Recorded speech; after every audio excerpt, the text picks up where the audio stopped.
This is the One Piece Podcast, episode 368 for the week of Monday, May 11th, 2015. My name is Zach. And my name is Ed. And my name is Steve. On today's show, we have a very special guest, the translator for One Piece in Weekly Shonen Jump. We have Stephen Paul with us. Hey, Stephen. Hey, guys. What's up? Not much. We also have, his name on Twitter is Viruul, and his name in real life is Andrew. Hey, Andrew, how's it going? Hello. And joining him from his studio, let's call it, right? We also have Nicole. Hey, Nicole. How's it going? It's going good. So you guys ready for some One Piece today? No. Okay. Yeah. We're doing it anyway. I was just... I thought this was Bleach. Oh, shit, wrong Hey, part. guys, you really got me on that Gundam Wing thing, Zach. I'm sorry. I did that to myself. Hey, there's more of that on Thursday on Endless Schmaltz. But before we talk more about Gundam Wing, we're going to be going to Dallas in 2 weeks. That's May 22nd through 25th to film a documentary. Jose's already gone out there and gotten all the camera equipment and stuff. We're going to talk to voice actors. We're going to see how One Piece, the dub is made, and a lot more. So even sub fans might be interested in some of what we have to go through here. We'll find out how delicious barbecue is made. More importantly, if anything, right? I don't know. I don't think Jose is going to be able to film that with his hands full of meat. He can. It's just going to ruin his camera. The contraption Jose has for that camera, there's like so many pipes and stuff. I almost feel like it's going to be like that robot suit from like Aliens. He's more machine than man now. He's just going to walk around in this big yellow robot suit around Funimation. You should film that. It's a shame Google Glass didn't take off. No, it isn't. You're right. We also have a really cool thing that we're starting this Thursday. We announced it in our ridiculously long podcast, so if you didn't hear the news, it's somewhat understandable. We're going to be doing a read-through of the entire series, volume 1 through 75. We're going to have special guests on for this. It's going to be every Thursday. We're going to do anywhere from 3 to 6 volumes. At first, it's going to be mostly 6. And they're going to be divided by arc, essentially. So, for example, this Thursday, we're going to be doing East Blue.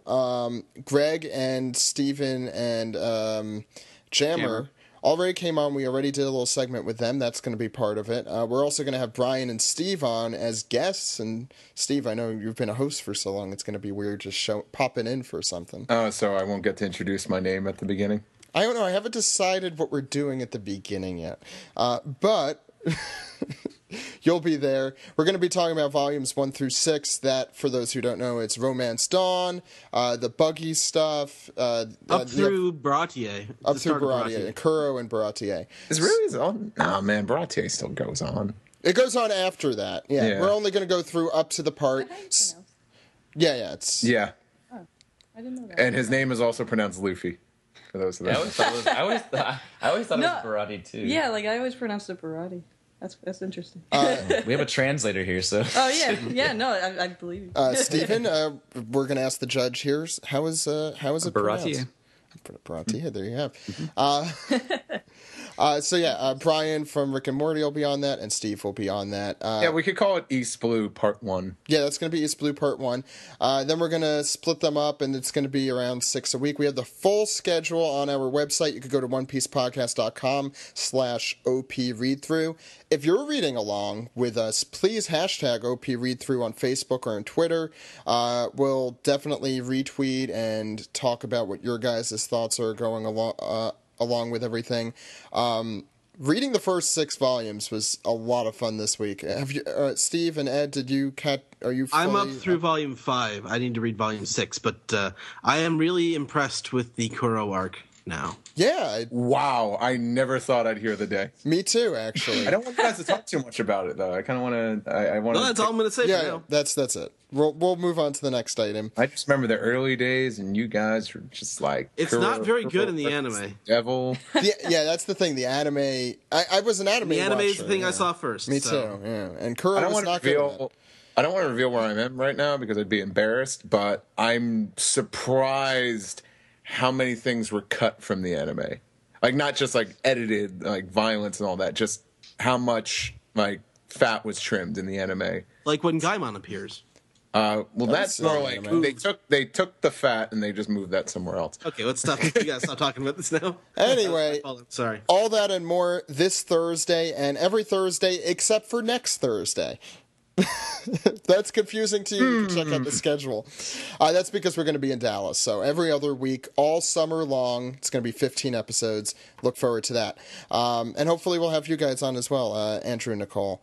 And Steven's going to be on every single one. So hopefully. Steven's going to be on every single one. Last item of news, we are going to ASEN this weekend, mostly Steve. Steve, where can people find... Because I'm only going to be there one day. Half of Zach. Yeah. I think I'm good. I think just his legs are going to make an appearance. And he's going to talk out of his ass, making fart sounds. What is this? Assy McGee? What? No, this is One Piece. Okay, go ahead. Steve, where can people find you at ASEN? No, seriously, have you forgotten about that? Kinemon, he first showed up as a pair of legs. Oh, I did forget about that. Farting. I forgot about that, okay? I'll remember it once I read through the series again. I couldn't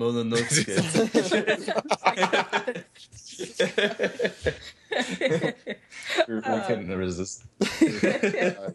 ASEN, I'll be there at a table. Do you know what table? Is it a round table? A round table, square table. Triangle table. That's a weird one. I hate those tables. Impressed. F-24, I think is the name. F-24 is the name of the table he's at. Anyway, today we have You sunk my battleship. Sorry. There it is. We have a manga recap of chapter 785, and we also have an anime recap today, Ed. What is it for again? It's a very good question. I believe it's episode 692, and I don't have the title in front of me right I now. think that's okay because it would take 10 minutes to say it. We also have a piece together. We also have a piece together segment.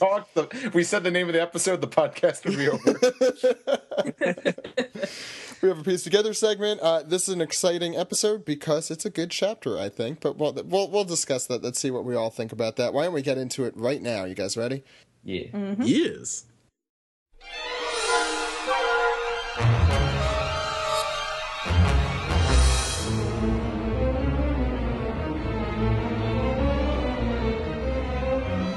This is the manga recap for chapter 785 on Broken Legs. Ed, what's going on the cover page here? On the cover page, it is a big thank you. It's because it's the Solitary Journey of Jinbei, First Son of the Sea, final volume, and so they're thanking them for ending it. Oh, man. Setting off with a new kimono and some gifts.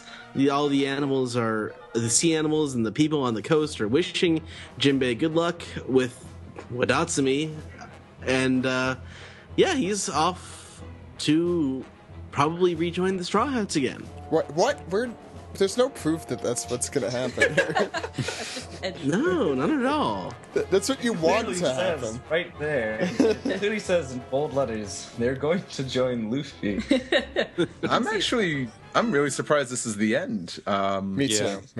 It didn't feel like it was that long. Maybe because also we freaking hate Caribou, so like every week was like,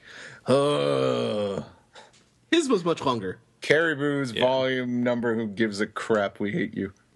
But to be honest, more happened there. That's consequential. Yeah, that's the thing. Yeah. This one's just like, oh hey, you're There's a team now. poneglyph.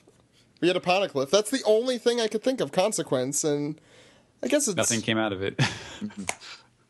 maybe that's what's on the back in that big square. Well, Wadatsumi and Jinbei are hanging out now. That's important. Mm-hmm. Why is that Yeah. important? Actually, I don't know if you guys. Jinbei needs some...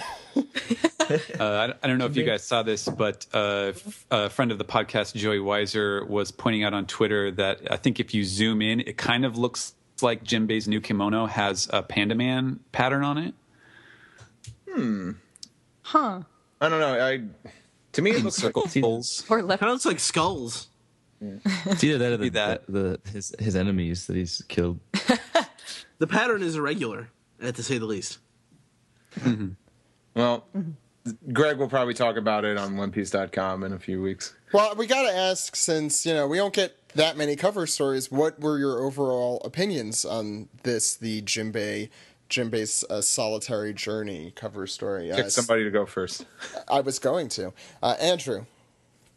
I thought it was cute. I liked that it kind of tied in with the secret weapon glyphs and everything. And I'm kind of wondering how that might actually tie into the actual storyline eventually, if they'll actually even address that. So I was really, really curious with that kind of stuff. Overall, it was just cute and a little fun. So I didn't have anything really against it, as weird as this monster. Nicole? This is embarrassing. I have to go back and read all the cover stories. I've been skipping them. I didn't know because okay, there's a reason. I read the manga pretty avidly, but I didn't know that the cover stories had a continuity far back.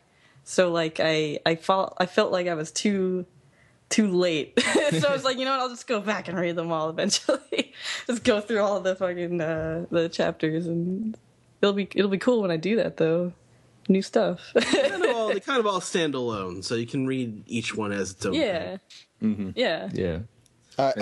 I liked it. I mean, to the extent that it was just sort of a cute and a diversion, but it wasn't like there's these detestable characters you have to deal with every week. It was just kind of goofy and silly, and if it ties back in with Jinbei rejoining the crew, I don't know. I think I have a pretty positive opinion of it. I still can't tell whether you want Jinbei to rejoin the crew. We'll get back to that later. I don't know. I think he's pretty rad. I want him to. I agree with Ed. It's just Ed is just assuming that's. I mean, He's already accepted the invitation. you might be right. I mean, but still, he's got the glyph with him, right? So maybe he's got to bring that to Robin to decipher. Yeah. I mean, I don't know if he knows that Robin can read that though. But you see, I thought glyphs were much larger. And well, Jinbei's a pretty big dude. You got to Yeah. that's true. And also, this is the first instance we've seen of someone, well, besides the one in Skypiea, which moved with an island. This was one that has been excavated and moved. So That's true. This is the first time we've really seen that. we sure I didn't realize you could do that? Has that been mentioned? We're just assuming, right? I'm just making sure that they never said, now we're excavating the Bonaglyph. I can only assume that giant lunchbox was not a giant bento box, and Yeah. that it's giant. If it were Luffy, it would be. I mean, let's make this. That thing appears to be quite bigger than Jinbei. Mm-hmm. So, and Oda likes to play coy sometimes. So, Steve, what did you Sure think? Of this? does.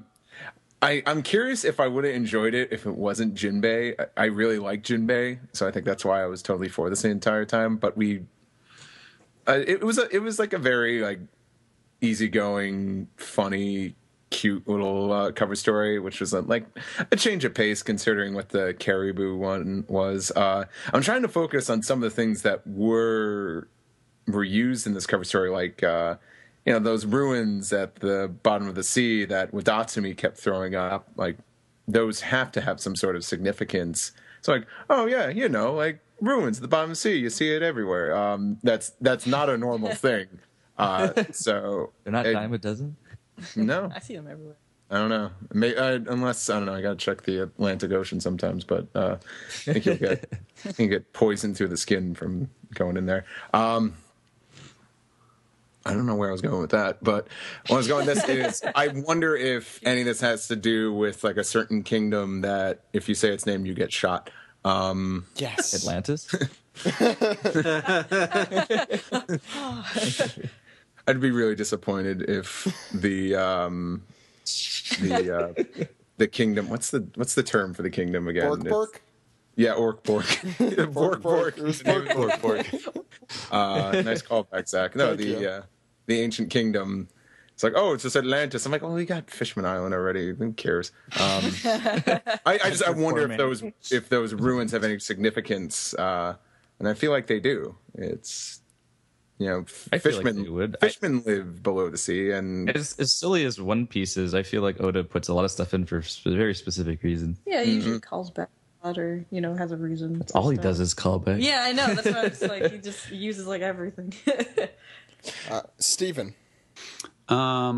I think that this one is going to be much more meaningful in retrospect because I feel like he was more setting up things.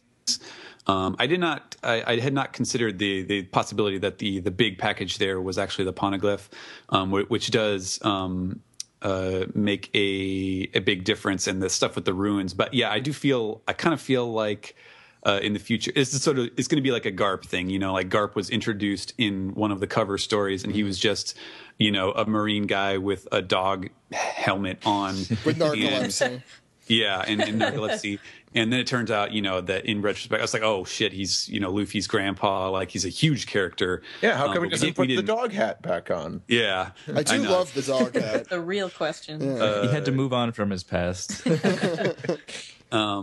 So, yeah, but, at the time, it didn't mean much. And I feel like it's kind of the same thing here. Like, some of those elements are going to come into play. But, like, for today, I feel like it was kind of a letdown. I didn't I had a kind of a pipe dream. I know I mentioned it on the podcast that Oda might do something where like the last episode of the Jinbei story would end with him meeting the crew. And then literally the next page of the chapter would just start from that scene. Cause he's never done anything like that. Yeah, I thought that would have been really cool, but obviously, this arc still has, some time left to go. So, another year. Yeah.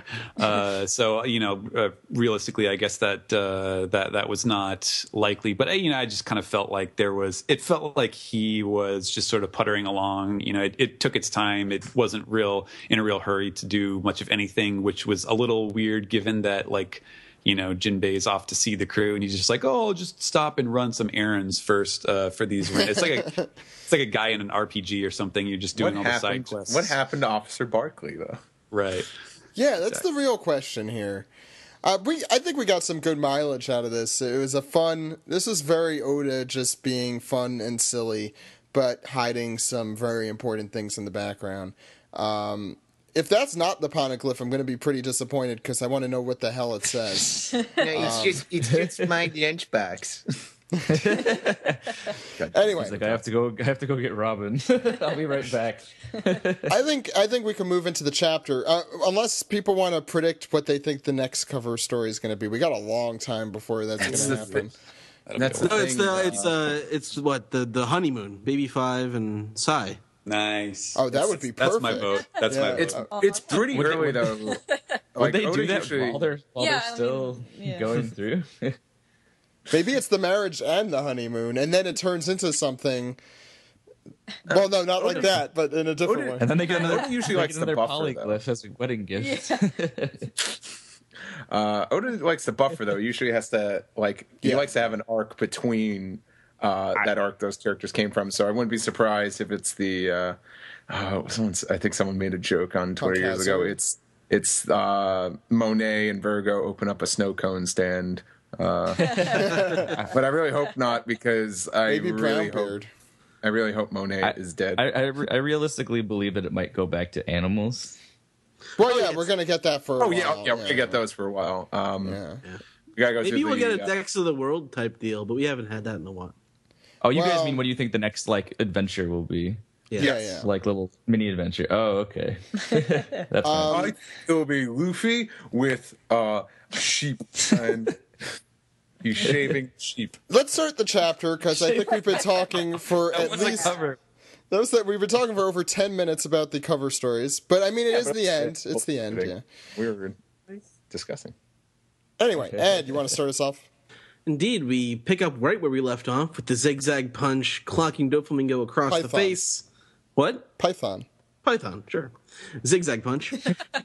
And we zoom in on Doflamingo's mouth spurting blood, and Luffy is breathing pretty heavy now with his dark, sunken eyes. And we see... Is that what it is? I just thought it was like, paint on the side. I don't know. That's how I interpreted it. Okay. But you see the townspeople down below. Doflamingo is... They see that Doflamingo is being totally overpowered by a rubber ball. And they just wonder, who is that guy? And we get this great shot of Dressrosa from above and the impact of Doflamingo hitting all the buildings and going through them. Just boom. It's awesome. Yeah, great background work there as usual. Yeah, lots of straight lines. So tasty. Well, it looks very Spanish from, because it's those it's that architecture. Yeah, it's cool. So they say, whoever you are, keep going. And back on the flower field at the Palace Plateau, we see that Cavendish and Law are still hanging out, and Cavendish is shocked by this transformation. Hanging out. Yeah. Well, Law is still being healed, I believe. But Or yes, something. Yeah, I mean, he's just kind of there. yeah, Straw Hat really is unbelievable, and he had a secret up his sleeve. Cavendish is a little bit surprised, but Law, ever the doctor, is thinking that he is using too much hockey. Next page. That's my prognosis. Well, there's one thing I just want to bring up. I don't think it's ever been brought up that hockey will exhaust the user. So I think this is the first time. Yeah, that was Yeah. new information. Yeah, they've never really, really touched on that. I guess. Yeah, it's a weird thing. I mean, how would Law even know that? How does Law hockey even work? So Trust him. He's a doctor. That's Yeah. true. Yeah, I mean, I don't know. I'm going to need to see a degree in hockey studies. Anyway, we go into the next page, and we are joined by Jesus, who I totally called was the one that Rebecca was following. Like you and like every other mean One koala. Piece fan. A koala, what'd I say, Rebecca? No, they all look the same. They have the same face. And for once, it isn't a criticism of Zach. Wow. Not everyone called it. We had a whole... anyway, that was like 10 chapters ago. Anyway, he wee-haw-haws as he notices that they had moved... They found a new place to play. Very nice wording there, Stephen, to indicate that they are under Pika's legs. Now, look at the adjectives, Steve. Play. Sorry. I get it. And Jesus is contemplating whether he should follow them or just wait for the fight, I guess, to move back there. Meanwhile, Koala is saying, "Oh, it really is him. He's been after Luffy's group. What does he want? What is it? What's the All problem?" right, stop. Think about it. What's with the sack around?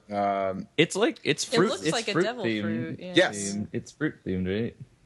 Is that just a hood? I just assume that's I kind don't of know what that is. like the traditional look for a Japanese like thief that has like the Yeah. sack around his neck, but it's just weird because it's a devil fruit design, custom Yeah, made. it's really But interesting. is he? I'm just Is he a thief or a really luchador? curious what he's going to do. Well, we've Yeah, I don't know. we've already heard that the Blackbeard crew or Blackbeard himself are after devil fruits from people back. Someone asked me to find the page in the translation, which is why it's on my mind. But Blackbeard's crew is going around stealing devil fruits from people. So maybe he is going to steal a devil fruit from one or both of Luffy and Doflamingo, or planning on it. I mean, we already know he was there to try to get the flame fruit, so Yeah. Yeah. it's this quest, I guess. He's got to get some fruit. So there's hint that they're consciously being able to remove the fruit powers from people, Well, all they said is that or just steal devil fruit.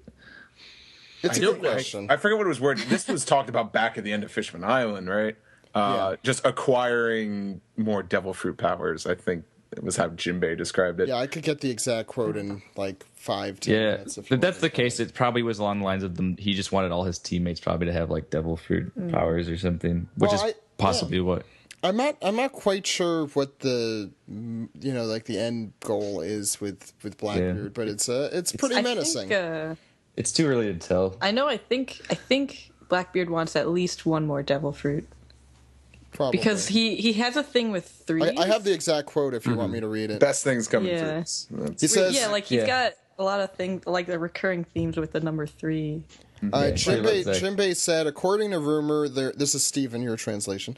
According to rumor, they're now putting their weight into hunting those with powers. Somehow they possess the means to kill power users and loot them of their abilities. Blackbeard and his crew are ever in search of more powerful devil fruit powers. Be wary. In which Chopper responds, "Oh crap, I'm screwed." And Usopp says, "Nobody wants the human fruit." And Chopper asks why not, and there you go. That was a good gag. I forgot about that one. Anyway, it sounds then they're just gonna execute them and do like what they do with Whitebeard. Yeah, I Or- think or- that's yeah. what- Yeah. Hey, Or that's what they want you to. happened with Whitebeard? maybe Doflamingo will die here. Or do you want to talk later? We can talk about that later. We go to the Coliseum, where Riku is on the phone with Viola, who is explaining everything that's going on, because that's what she does. I don't even have to go through it, because, they're saying it's the last fight, that's it.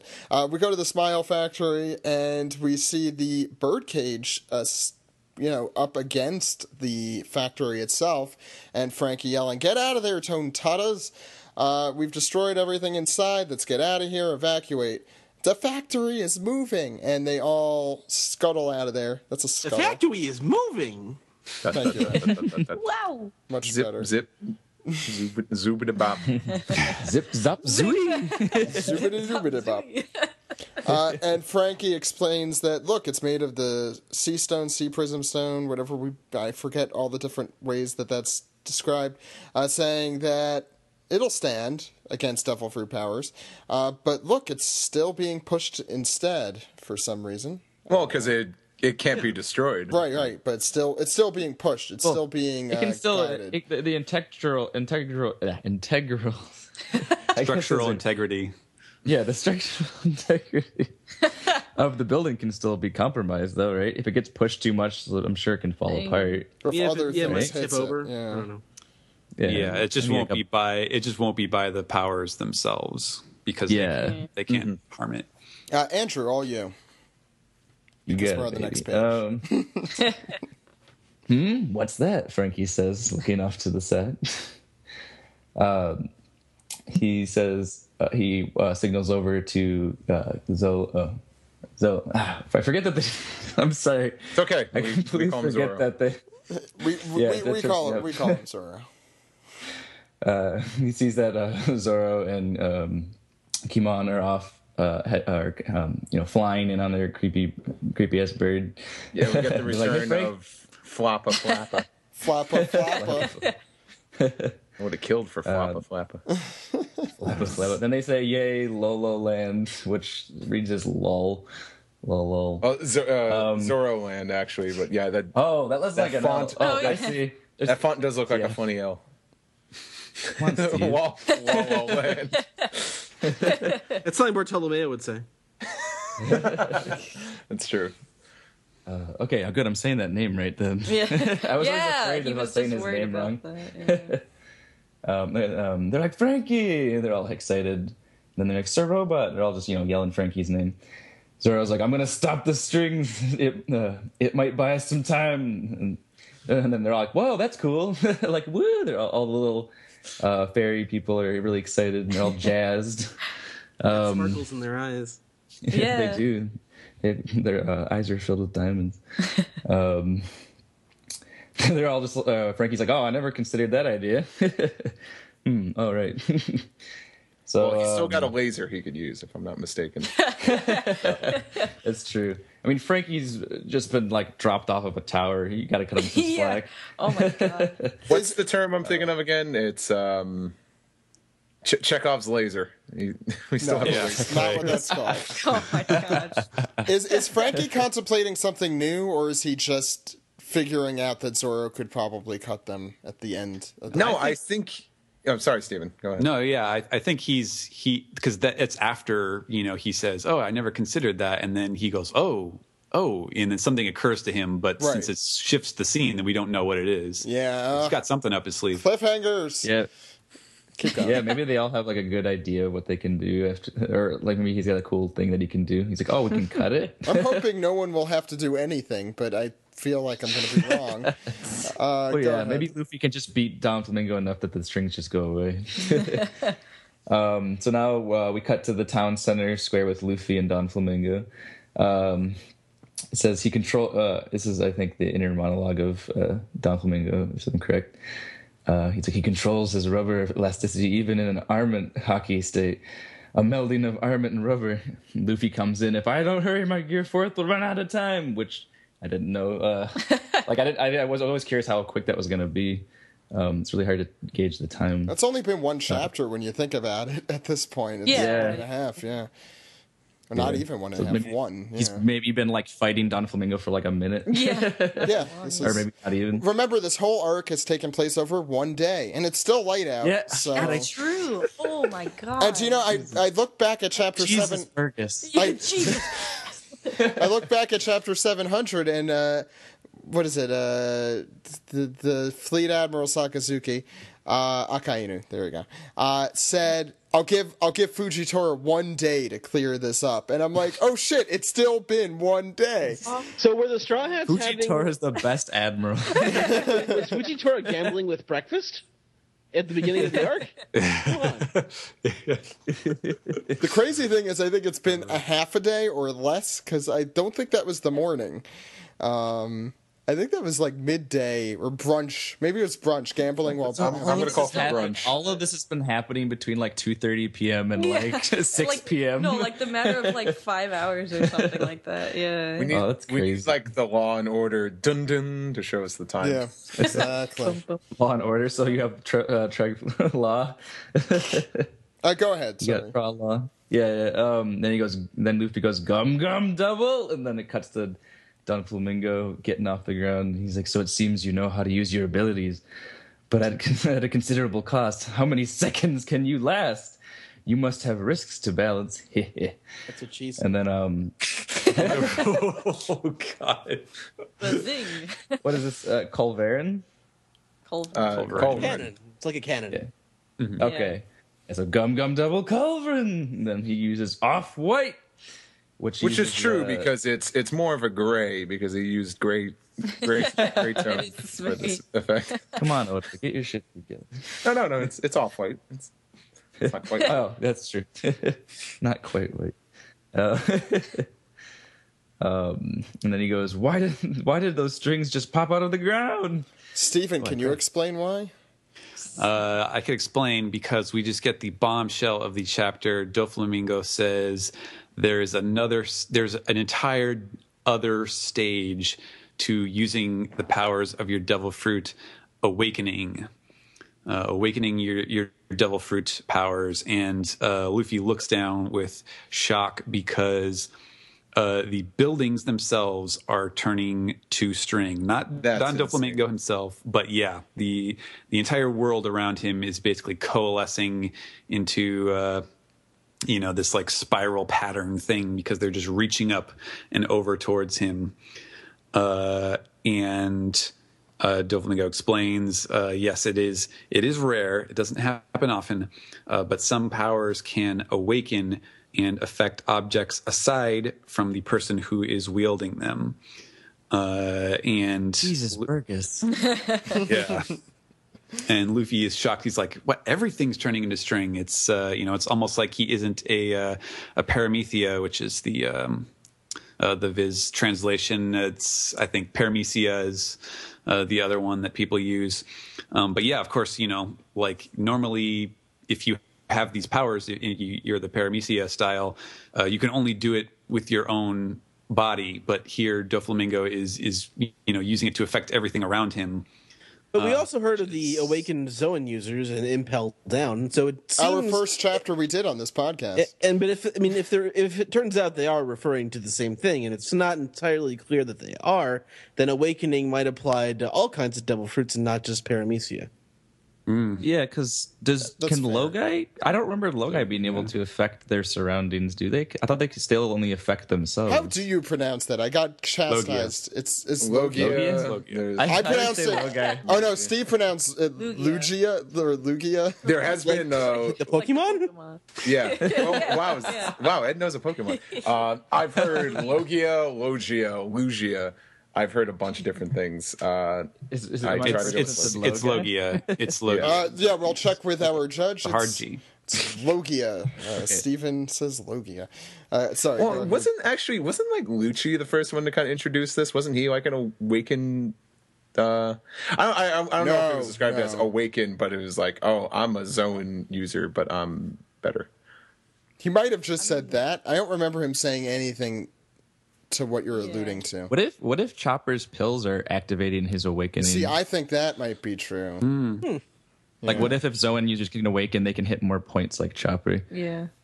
points. So it's sort of like well, like his when- points, point, his point. chop, Yeah. the points that he changes, like So yeah, heavy point, guard point. Right. I got it. I So thought it we were could talking be- about like at midnight points, but I get it. So it could be sort of like when there was the mantra in Skypiea that turned out to be just a form of observation hockey when we learned more about the way that it all works. The part that confuses me about this part though is like he points out that like, oh, your paramecia users shouldn't be able to do something like that. Like that's what confuses Luffy. But like Logia users, they can't affect their surroundings like that either, can they? Is my question. It depends I don't recall. It depends on what it is, because Aokiji can turn the entire water and seawater around him into ice. So Well, the most recent would be Pika. Because you think about it. Oh. yeah. Okay, that's I Right. guess that's the best example. Because he's actually morphing the ground himself, whereas like Aokiji is like actually still outward pushing his ice from his body. Yeah. But I guess that's another explanation. He's like he's externally admitting his power. Because I think awakening is just you can add a distance, just like for it's like- example, if Ace could just turn something into flame without setting it on fire. Telekinesis. Because he's turning Fire the starter. string without touching them. or Fire doing starter. it. Yeah, because I feel like it'd be really interesting if the Logia could also have an awakening that's even furthers their abilities, which makes them even more. Well, I think a good example of Oh, imagining, imagining something that's like Kizaru, I think is an example of what we haven't seen. That is, he's turned to light, but we haven't seen him turn other things into light. Yeah. But you could imagine how that would work. I think Kuzan or Aokiji is a harder thing to imagine because a lot of things have water in it that you could thereby freeze. Because he's not like turning the water into ice; he's freezing the water using his ability to freeze. He has an ice ability or a freezing ability. Also, I guess that's not. I think it he has is an ice ability, or it's ice. It's ice because he turns himself into ice. He has the leg with ice. Mm-hmm. Yeah, he can guess- turn into ice. I guess the way that I separate it is he could if he had his awakening thing, he could like literally the buildings would turn from stone into ice. Yeah, I think that's probably. You know what I mean? Like, Yeah, maybe he can- without him touching it or like. It wouldn't be a whatever. big step up for him. The buildings He's wouldn't already be turned frozen. The buildings No, it would be wouldn't ice. really matter. The Stephen, buildings go. would be ice instead of being frozen. Yeah, that's what I got from that. Okay. Stephen, 20 minutes later. I'm minutes. sorry, 20 minutes. Yeah, that confused the hell out of me. But go on. Yes, we are at the 20-minute mark in this battle here, or at least in the shrinking bird cage, the hour that Doflamingo set up. And meanwhile, we are introduced to these really, really important new characters, the old lady and her granddaughter. And the grandma falls over, and she can't run anymore. Hurry up, Grandma. We have a history of dead grandmas on this podcast. Yeah, that's I want right. to see you join them. You know what she needs? She's fallen and she can't get up, so she needs life alert. I'm sorry. Oh no. But she gets up. She gets up. But she claims she can't. She's like, "No, I can't run anymore." She wants to be left behind, but the little girl, she can't do it. She can't leave Grandma. Either way, if she, either she lays here and the strings get her, or she tries to get up and run, and she still won't make it anyways. She's just she doesn't have the energy to do it. And meanwhile, there's a doctor at the hospital, and he's shouting for help because they have too many patients who are bedridden, and they can't move them to evacuate to, the safe area or a safer area, I guess. That guy totally looks like your stereotypical stressed out doctor. He's got the balding hair that he's combing over. He's just trying to look like he is. Yeah, but who cares? He's rich. Doctors are rich now. Steve, go ahead. Spoilers. The grandma. That does sound like the saga of a Dressrosa doctor. Wait, doctors are rich outside of Dressrosa? It's the Futurama. Damn, thing. Wait a minute. Flamingo. Okay, on the next page. I don't have nurses. I have toys. we get the my baby, that whole thing. Like, someone help my baby. That whole thing. He's only 5 and he's wearing a bear shirt. Do we see him later in this chapter or the next chapter? I tried to look. We'll find out in our manga recap. One guy. Maybe I didn't find him. Okay, go ahead. There's one guy with a crutch. He kind of he takes a seat and he's like, "We're all gonna die anyway." Imagine him with the Morgan Freeman voice. We're all gonna die anyway. We all Time to give in. Better It get. was about that time. I realized we were doomed. Let's all do our best Morgan Freeman impression. Better get busy getting cut up by an evil string, or get dying. Then, Oh wait, then you gotta do both. not. I lost my train of thought. And I think this guy goes on. No matter what, no matter where we run, we're still in this cage. Doflamingo's, going to kill us no matter what. As we get a quick little montage of All in this together. Listen, some people running. This really nice dude picks up some guy that got caught under some rubble. One guy says shouting. There's a building on fire. And then King Riku picks up the intercom and he's like, "Attention, everyone! This is Principal Riku. It's hot lunch will be sloppy joes." No, of course he gets on the loudspeaker to talk to everyone, and it's like, "This is former King of Dressrosa, Riku Doldo the Third," and some guy's like, "Hey, that's King Riku." And what does is that what his shirt says? Yes, Steven? that's what the shirt says. Yeah. Rikuo I'm Samada? sorry. I'm sorry. For a quick second, I thought you said I'm former King Dilda. Oh yeah, I tried my hardest not to accidentally pronounce Dilda, and I thought I did a good job, but I guess not. No, you did a fine job. It was just me being immature. You're going back to what Ed asked. Christ, Oda's not even trying anymore. with the my T-shirt says, "Is that King Riku?" God, it really does say Wait, that. Holy what? crap! Look at it. where? Rikuo Samada. Samada. Yeah, Oda's been doing that for a long time. Yeah, he has. Yeah, it used to be like kind of. It used to be used kind of more in a comedic sense. These days now, it's people's shirts are saying, "I'm the one saying this line." Look, about he bought that shirt a few months ago when he Good was thing I like, wore the shirt today. He got it from the King Riku outlet. You know? because people hate Riku now, and it's like, oh, it's a cheap shirt, but they hate him. I'm a hipster. I'm a hipster. But it's unsaleable. I'm wearing it ironically, No. guys. He's the Dressrosa equivalent of a starving African child who gets all the sports teams that don't win the Super Bowl. Oh my gosh. Jesus Burgess. We've been just saying very off-color, off-white jokes, you might say. Whoa. Oh, Zach, you're killing these zingers. Can't breathe. Jesus Burgess. See Zach, someone like Jesus Burgess. That's just gonna be King Riku Jesus is Mother of Burgess. Mary Burgess is her name.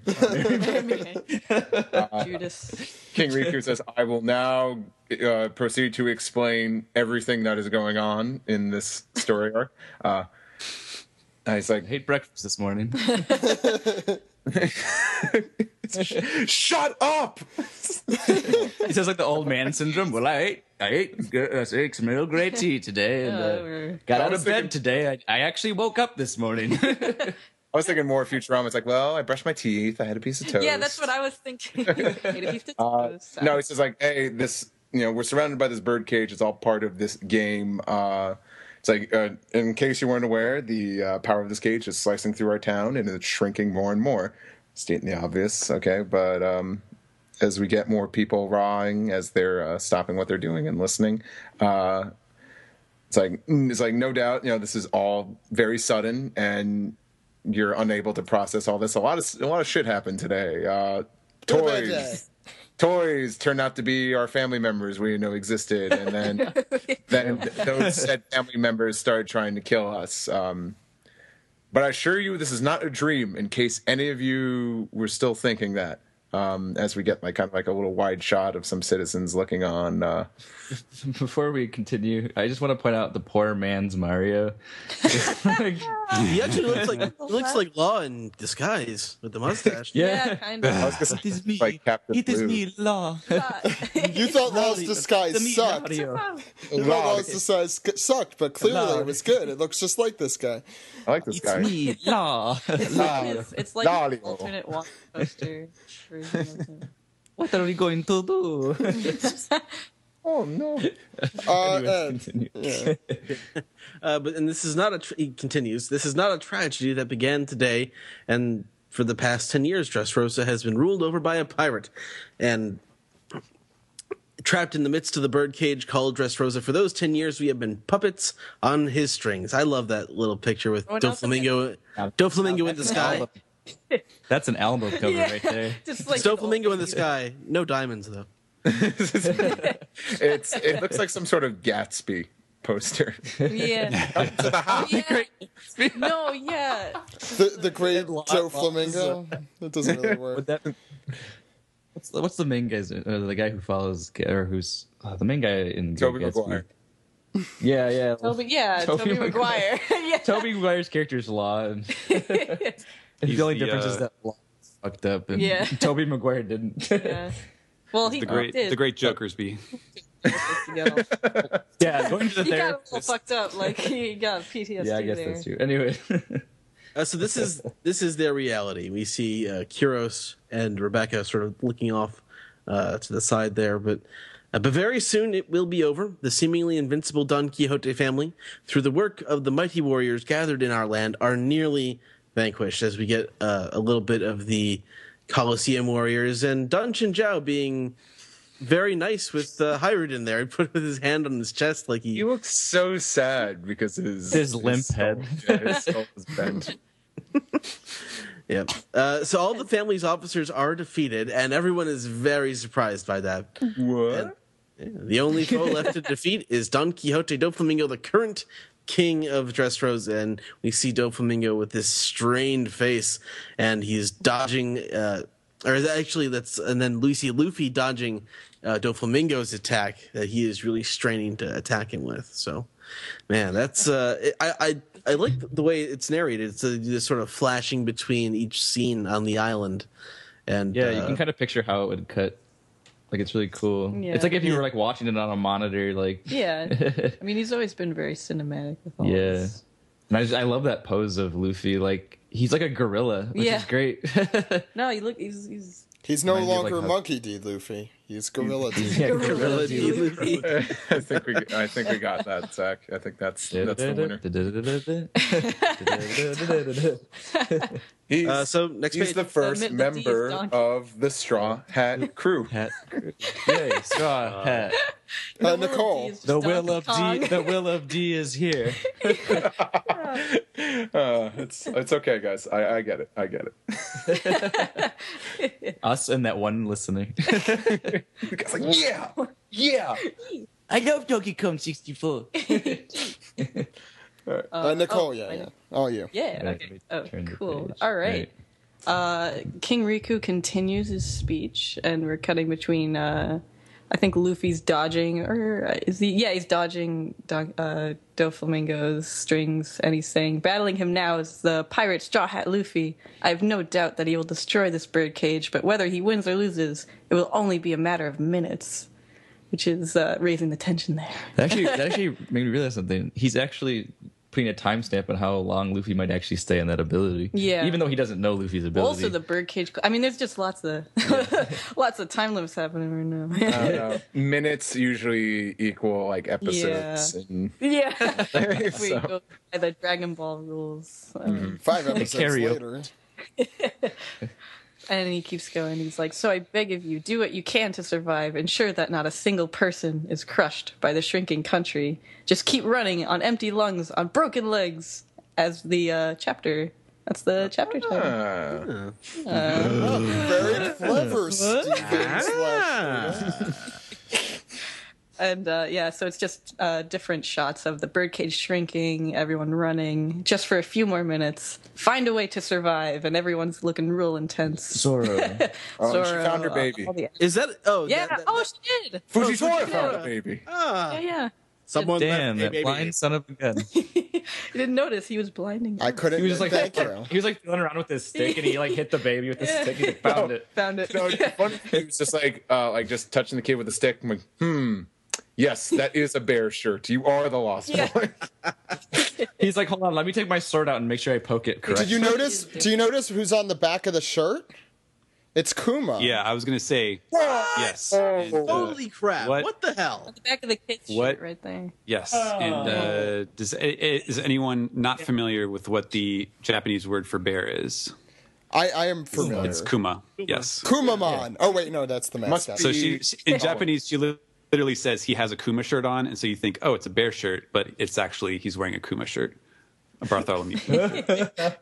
That's That's pretty cute. It's really hilarious. like a grumpy ass face on the He's just back got of a his weird bear man. But you know, it makes Yeah, sense. just imagine- It makes sense. The government's selling Kuma merch. You know, it goes a long way. That's how they fund the project. Dres Rosa's selling King Riku That's how shit. they fund the Kuma project. I'm pretty sure that boy got that shirt at Christian summer camp.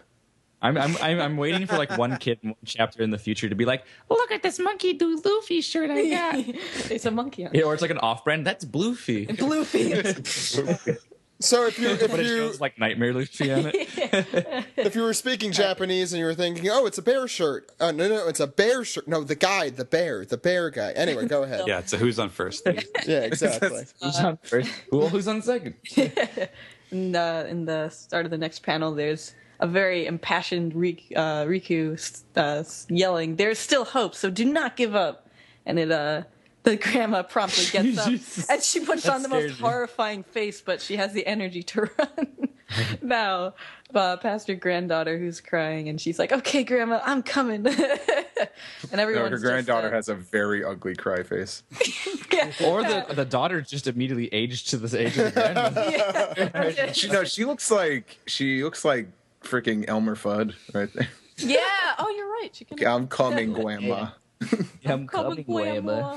And then in the final panel, everyone's running. Someone picked up the guy with the crutches, and they're just all very motivated by King Riku's speech. And they're like, "Do as King Riku says. Run to the center. Carry the injured. Just last until the finish." I wish in real life, when there's like a catastrophe, people pick up the wounded like Yeah, that. that would be great. Honestly. And there's the guy who was pondering with the crutches right there. And you notice that earlier on this page, Oda uses the boxes, the dialogue box, to cover up Riku's eyes, and just to show that he's crying on the next page with the big, highly that's detailed. right. It's a great Oh, review. yeah. Yeah. No, that's. I love his cry face. And you thought it was just an Attack on Titan bubble cover.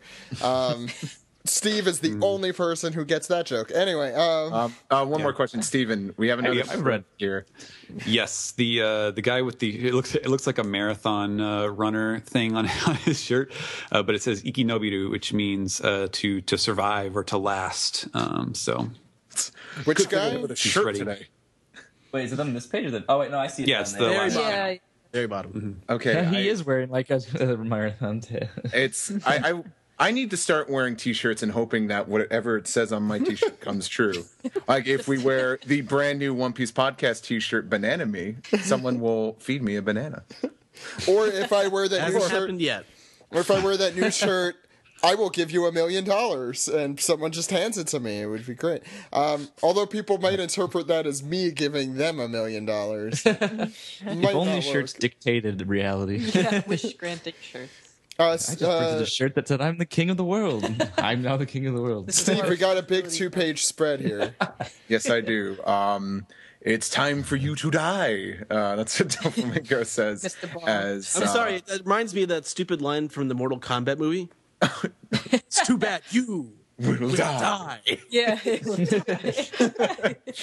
I think more of these strings here. I'm sorry, more of these buildings are turning the strings as we get a Billow White attack. As all these are kind of just homing in on Luffy, and one guy's like, "Oh, the town's full of strings." Yeah, we've known that for a while, buddy. No, like the town's being pulled by strings. Some guy in the back's like, No shit. It's almost like a giant version of a Kumadori hair attack, you know?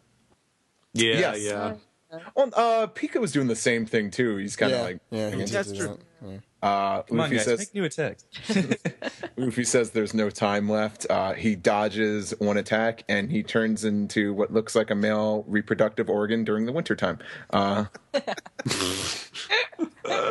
He looks like a bullet bill, too. Yeah. I thought he looked more like the bullets from Super Mario, from Mario. That- you know. That's Yeah, what a that's bullet bill is. What I was saying. Oh, I didn't. I thought you just said a bullet, just regular bullet. Okay. Bullet bill. It's a name. Yeah, Bonsai. Okay, I don't know Kinda the looks name. like Jello, too. Bonsai built the big one. He does kind of look like. a commandant Jello bill. That was an unintelligible Bill Cosby by. That's probably a good thing. Everything Bill he does is Cosby. intelligible. Yeah. So we're familiar with this attack. You know, the sinking in means it's going to be launched out. So of course, Luffy kind of does. That's what she said. God, I just got to get through this.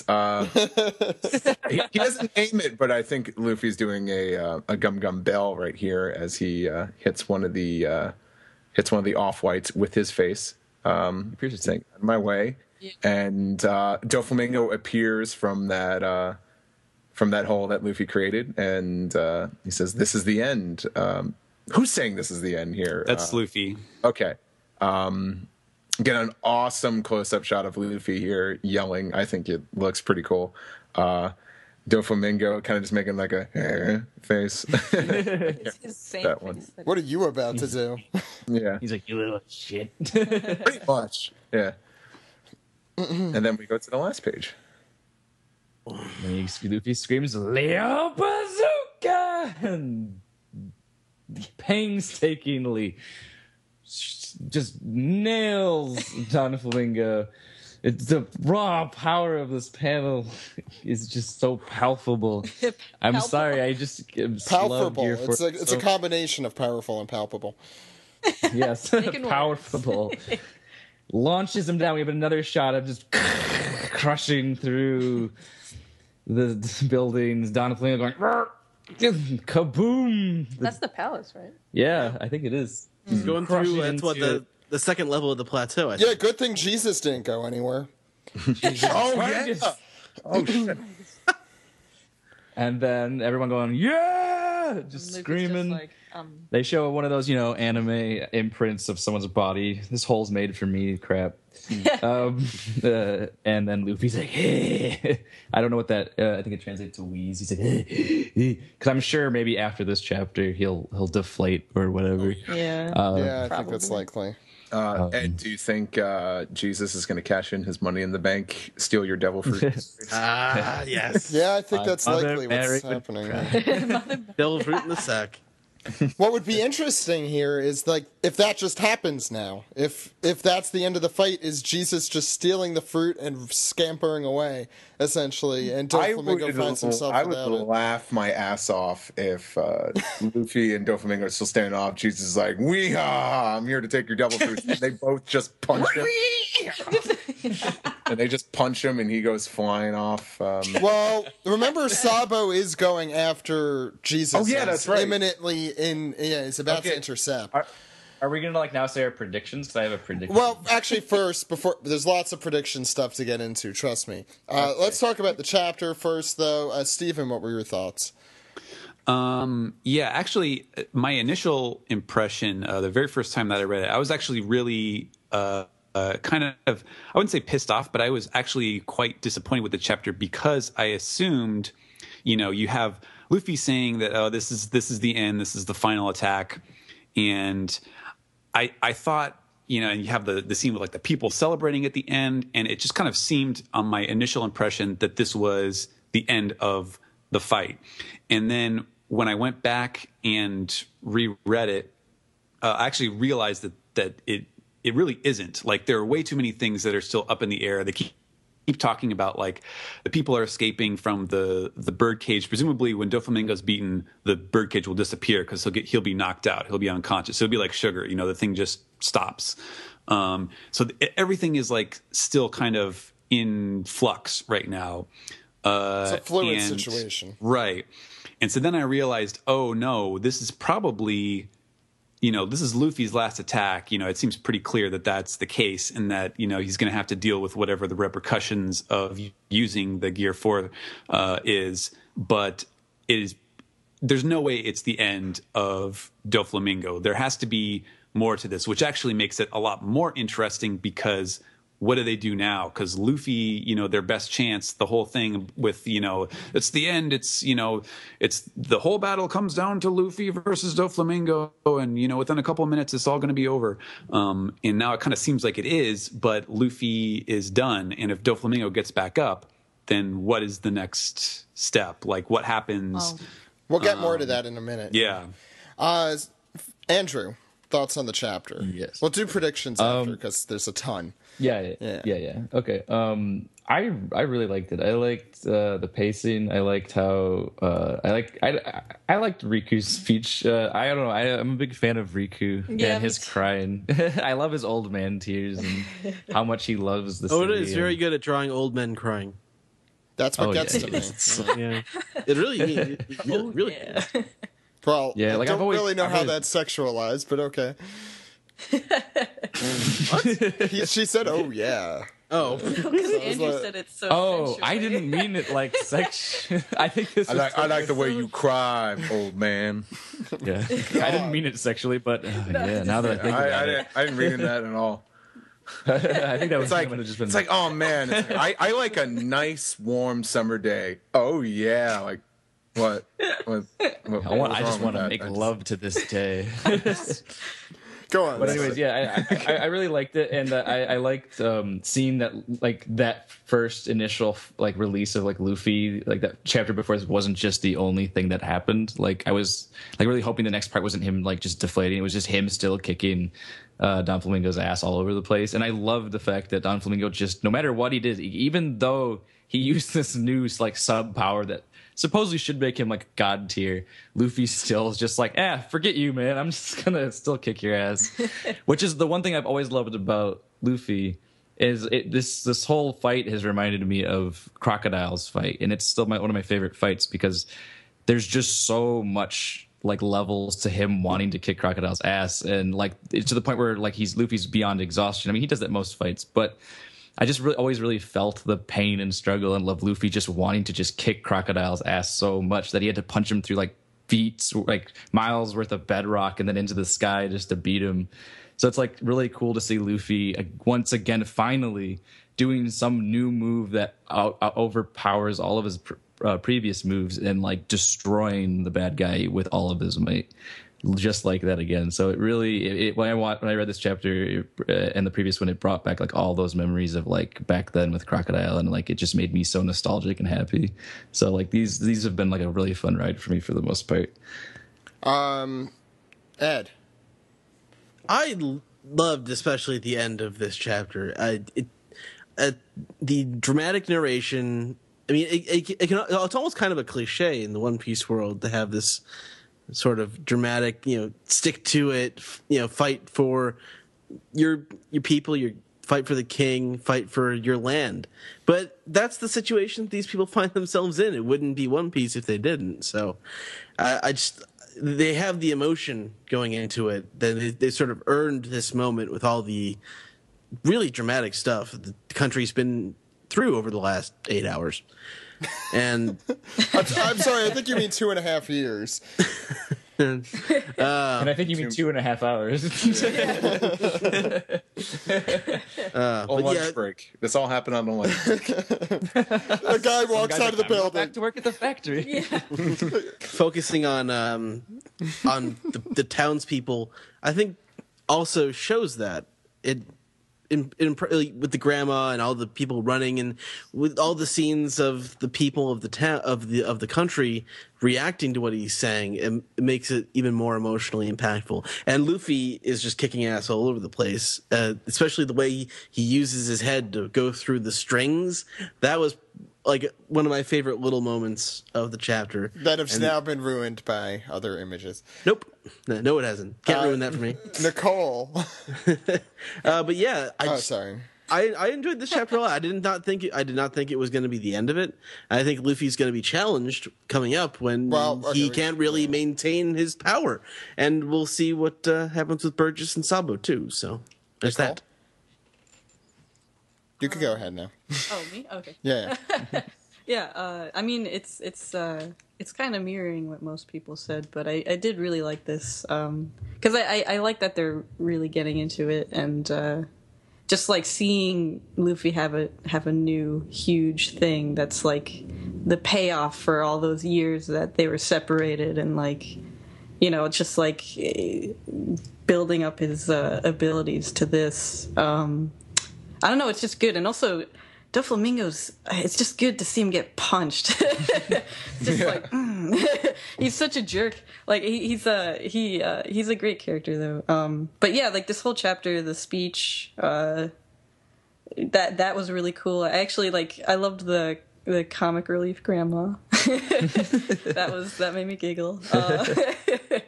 But yeah, I mean, like the chapters have been really good for honestly most of this arc. So yeah. Steve, finish us off with the recaps. Yeah, go ahead. Oh, was there something else I was finishing off? No, I don't know. I don't know. Go ahead. I definitely knew this wasn't the end because there's no point in setting up Zoro going to destroy the birdcage if Doflamingo's going to get taken out. Doflamingo is not beaten until Zoro or Frankie destroys the birdcage, which I think is going to happen. It's Chekhov's sword and laser. Chekhov's laser sword. Chekhov's laser sword. It's a lightsaber. Chekhov's lightsaber. There you go. So is Iron Man going to show up? Yeah, I think so. Is he? He's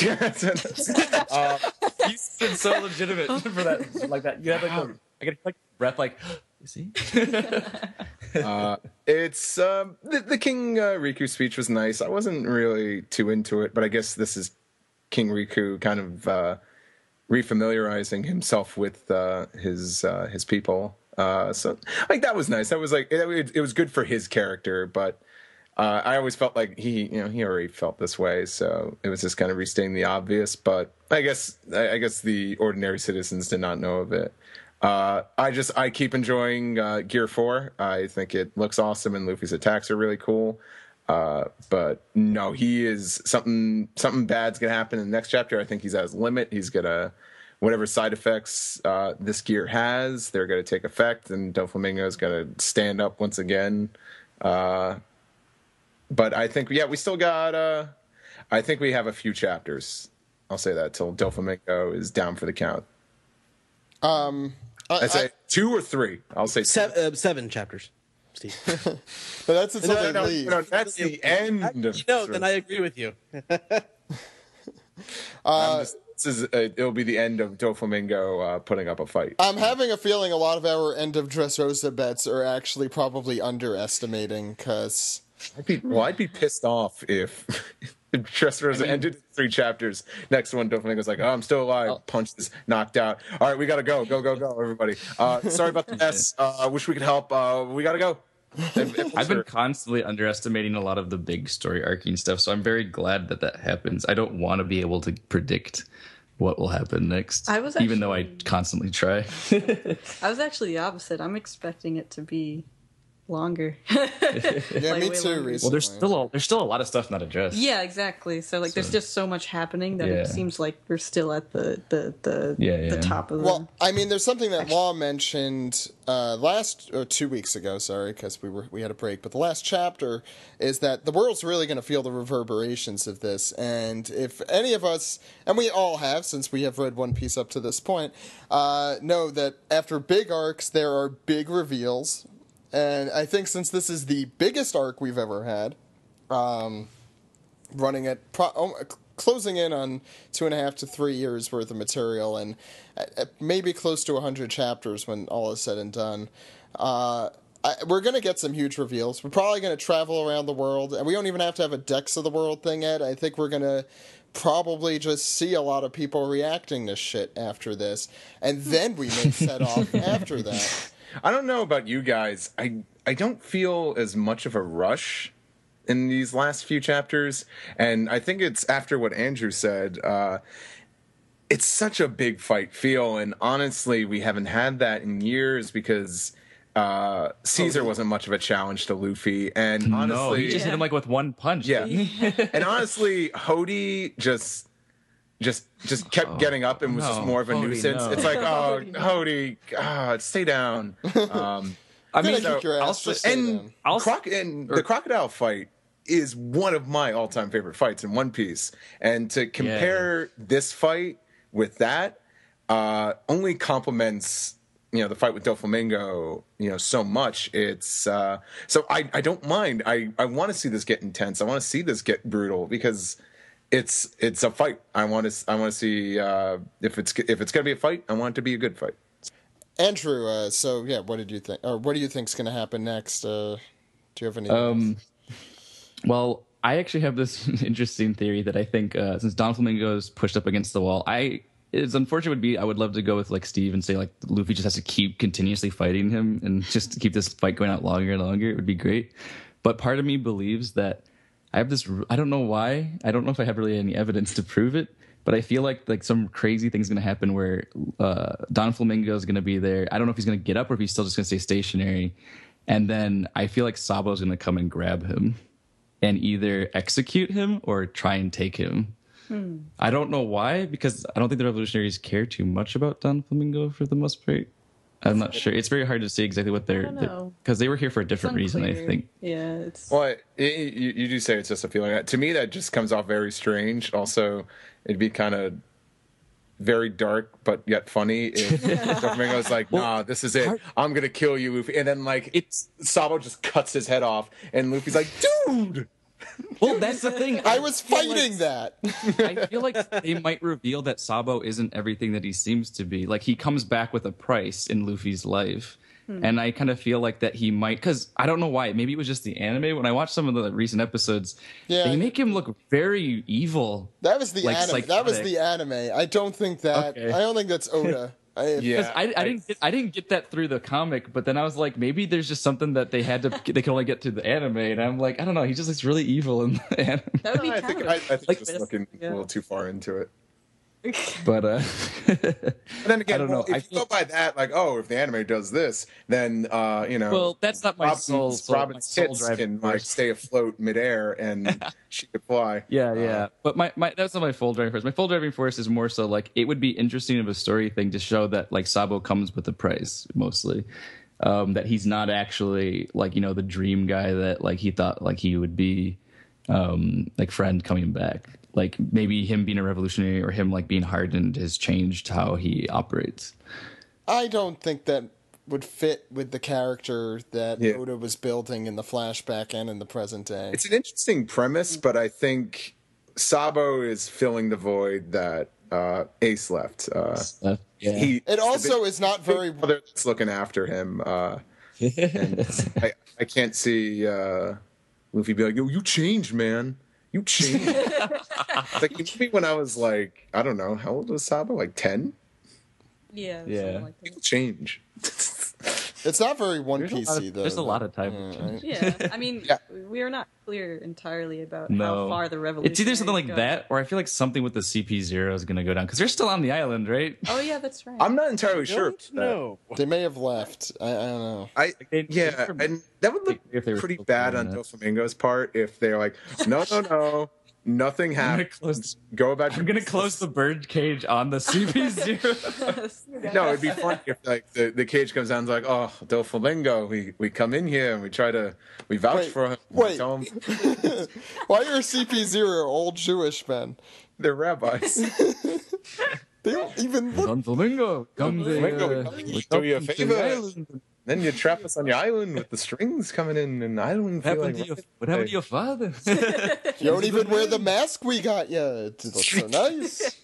Why you wearing them? Grateful you are. Yeah, why you wearing No, them shades? I honestly, I'm getting the feeling now. I think CP Age of Zero, they're long gone. They did their business, and they're like, So you think when they showed up, they were leaving the port? yeah, like when Robin Yeah, and I Usopp did saw so. them, I think they were leaving. Yeah. Like, I'm thinking Okay. Chipotle. What about you guys?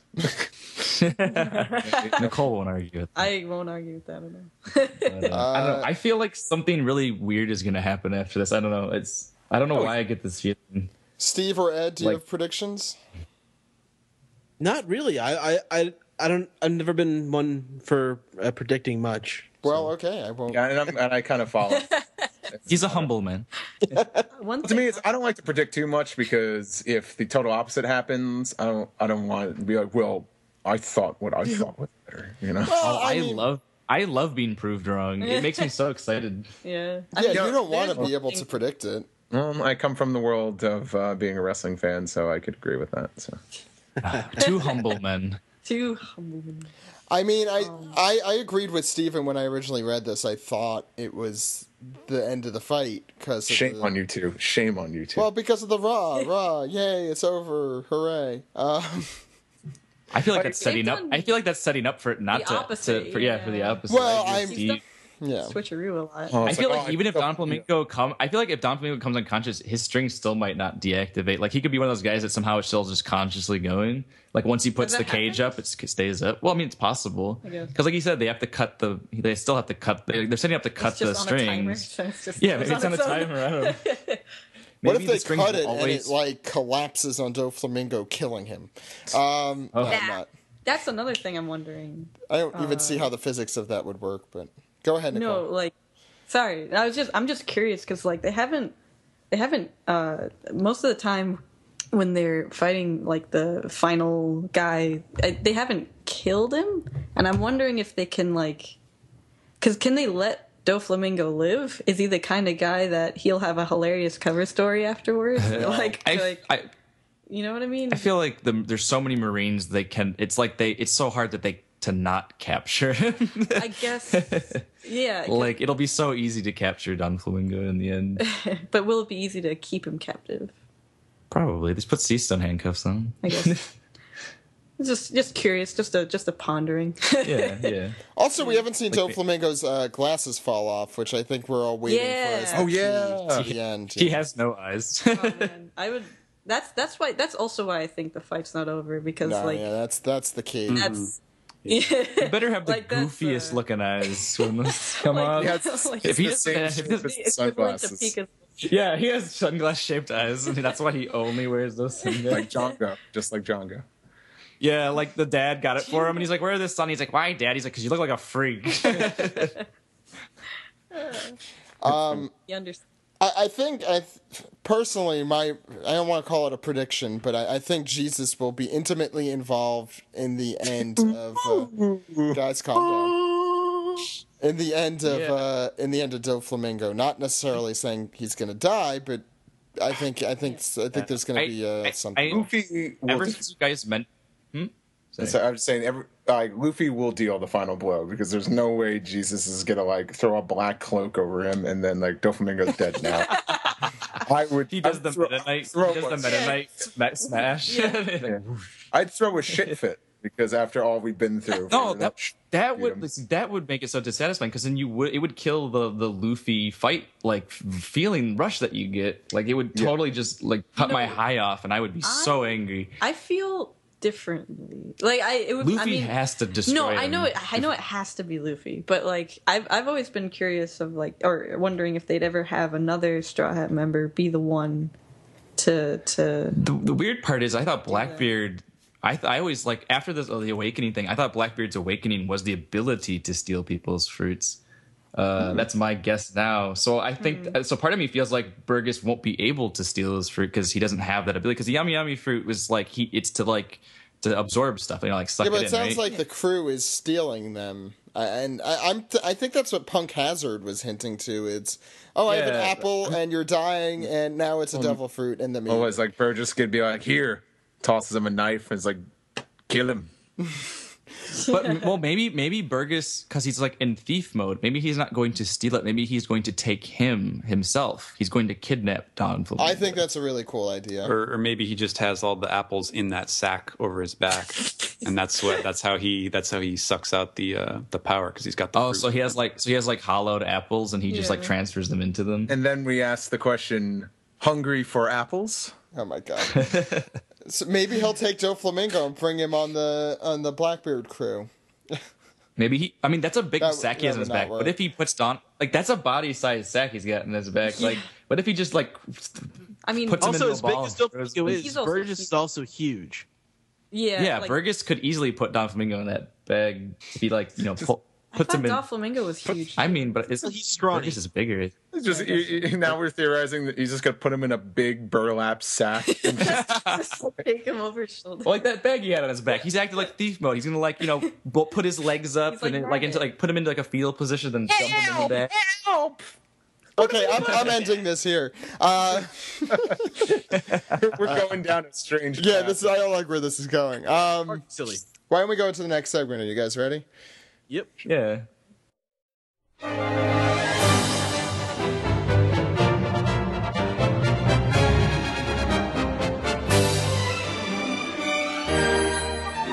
This is the anime recap for episode 692, a hard-fought battle against Pika, Zoro's deadly attack. And there's only 4 minutes 45 seconds of recap this week, so that was a good sign. No, it wasn't. There should have been Parts much of this more. episode were good. I'm so glad I wasn't the only one who felt it. Well, okay, I was thinking before... Sorry, I'll get this off my chest and then I'll shut up for a while. Yeah. People are like, what do you think of the Dressrosa arc? What are your thoughts on the Dressrosa arc? I really love the beginning of the Dressrosa arc. The beginning's great. I love the Coliseum section of it. I think that's great. I like the ending stuff that we're gonna get to, anime fans listening. That stuff's good. This is the shit I don't like. I didn't like this part.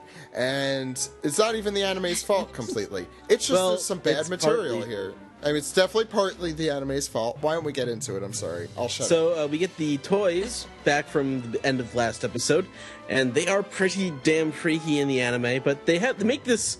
They would be scarier if there was more silence around them, and then maybe some clacking noises, but they make this grinding noise that makes them seem goofier than they should, you know? Yeah, there was You see that Cavendish thinks Sorry. that they are ugly, and they sort of lumber ahead like Frankenstein's monsters. So I thought they looked like Titans. Attack on Titan. He lunged at him and tried to eat wow. Oh, like their behavior. Their behavior. Yeah, just And that all we one need that now is some 14-year-old boy going like, I must kill! Yeah! The world is mine! That's Luffy. There's one thing I want to say about. I don't want to go too deep into anything, but last week's episode was the audio was just really quiet. Did anyone else notice that? Like, I don't know. Maybe it was just my version, but it was like I could hear no music or anything. And the Like, I one can hear- before this one. Yeah, the episode before this one, like, I don't know if it was on purpose or what, but like I could hear all the characters' voices were loud and normal, but like there was like no Just like music. the levels were Like me weird. and Deshaun were watching it, and we were just Deshaun was like, "You watching One Piece or what?" And I'm like, "Yeah," and he's like, "I don't hear anything." I think that was might have weird. just been you. I don't remember that at all. It must have been like when I was watching Crunchyroll. could've Maybe there was like some been glitch in the something. file or something. I think but, you have. like, I think you have a problem with Crunchyroll. I think I do. Like an I- individual problem. Crunchyroll was giving me a lot of problems on my PS3 lately, but no problems on my Wii U, so I've just been using that lately. Like it was the sound. It was just the soundtrack audio. Like there was no sound. Like the entire episode I watched. Like if I got close to the speakers, I could barely hear it. There It might have was been. really eerie. But yeah, this whole episode was. I could hear it. And back to the episode, Viruul charges forth. He's a very brave horse. I'm surprised he's that well trained, just charges through. And the toys start to crawl on the ground after they start to break apart, and that's actually kind of creepy. But now we get to the part of the episode that I really loved. More Pika and Zoro. And Zoro's Yeah. really, really enjoying himself with this fight here. And the fight And he's part of... smiling. Yes. And he's smiling. Yeah, this part of the episode is really well animated. I thought it's very fluid. It's It was for what they've been giving. and we get Pika wheezing adorably, and super cocky Zoro throughout this entire fight. He's just yeah. Yeah. We see that Pika has noticed Rebecca, and that's bad.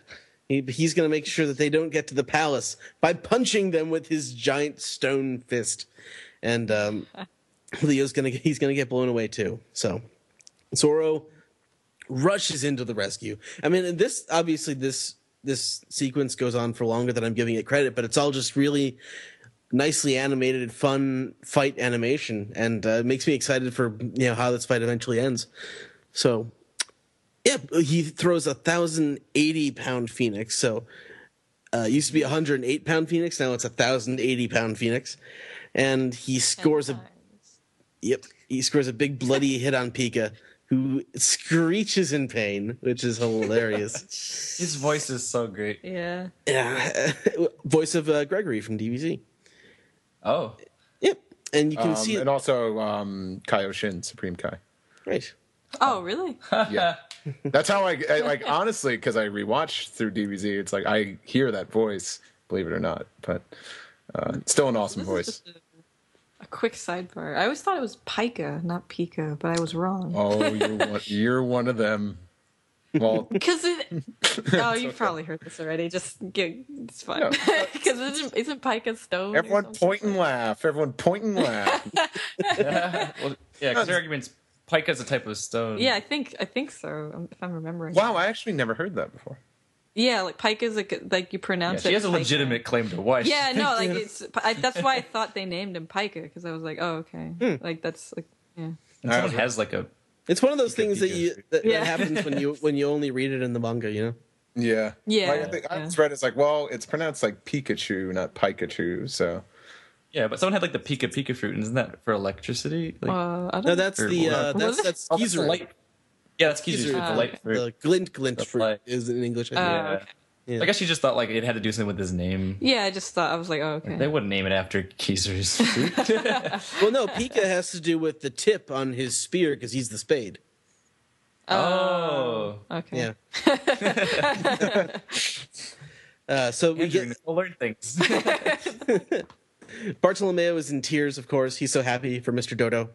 And he sort of reminds us of his dream to be the greatest swordsman in the world, which was interesting to be reading like the first 5 volumes, like around the time I was watching this episode as well. It's good. He doesn't remind us of that enough. Like when he's actually fighting an opponent that is worthy of his full skill, that's when he starts to talk about his dreams. And this is really the first time in a while that he's gotten that. Yeah, I mean the same goes for Luffy in like the most recent chapters of the manga. It's like, they're showing their true colors again after so long. Right. And Pika actually seems scared by this. So and maybe then it was by Bartolomeo was it by the grunts he was making? Like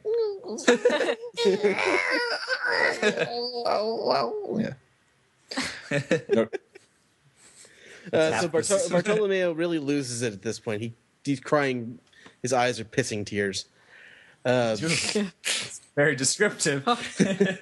But I can visualize it. I can too.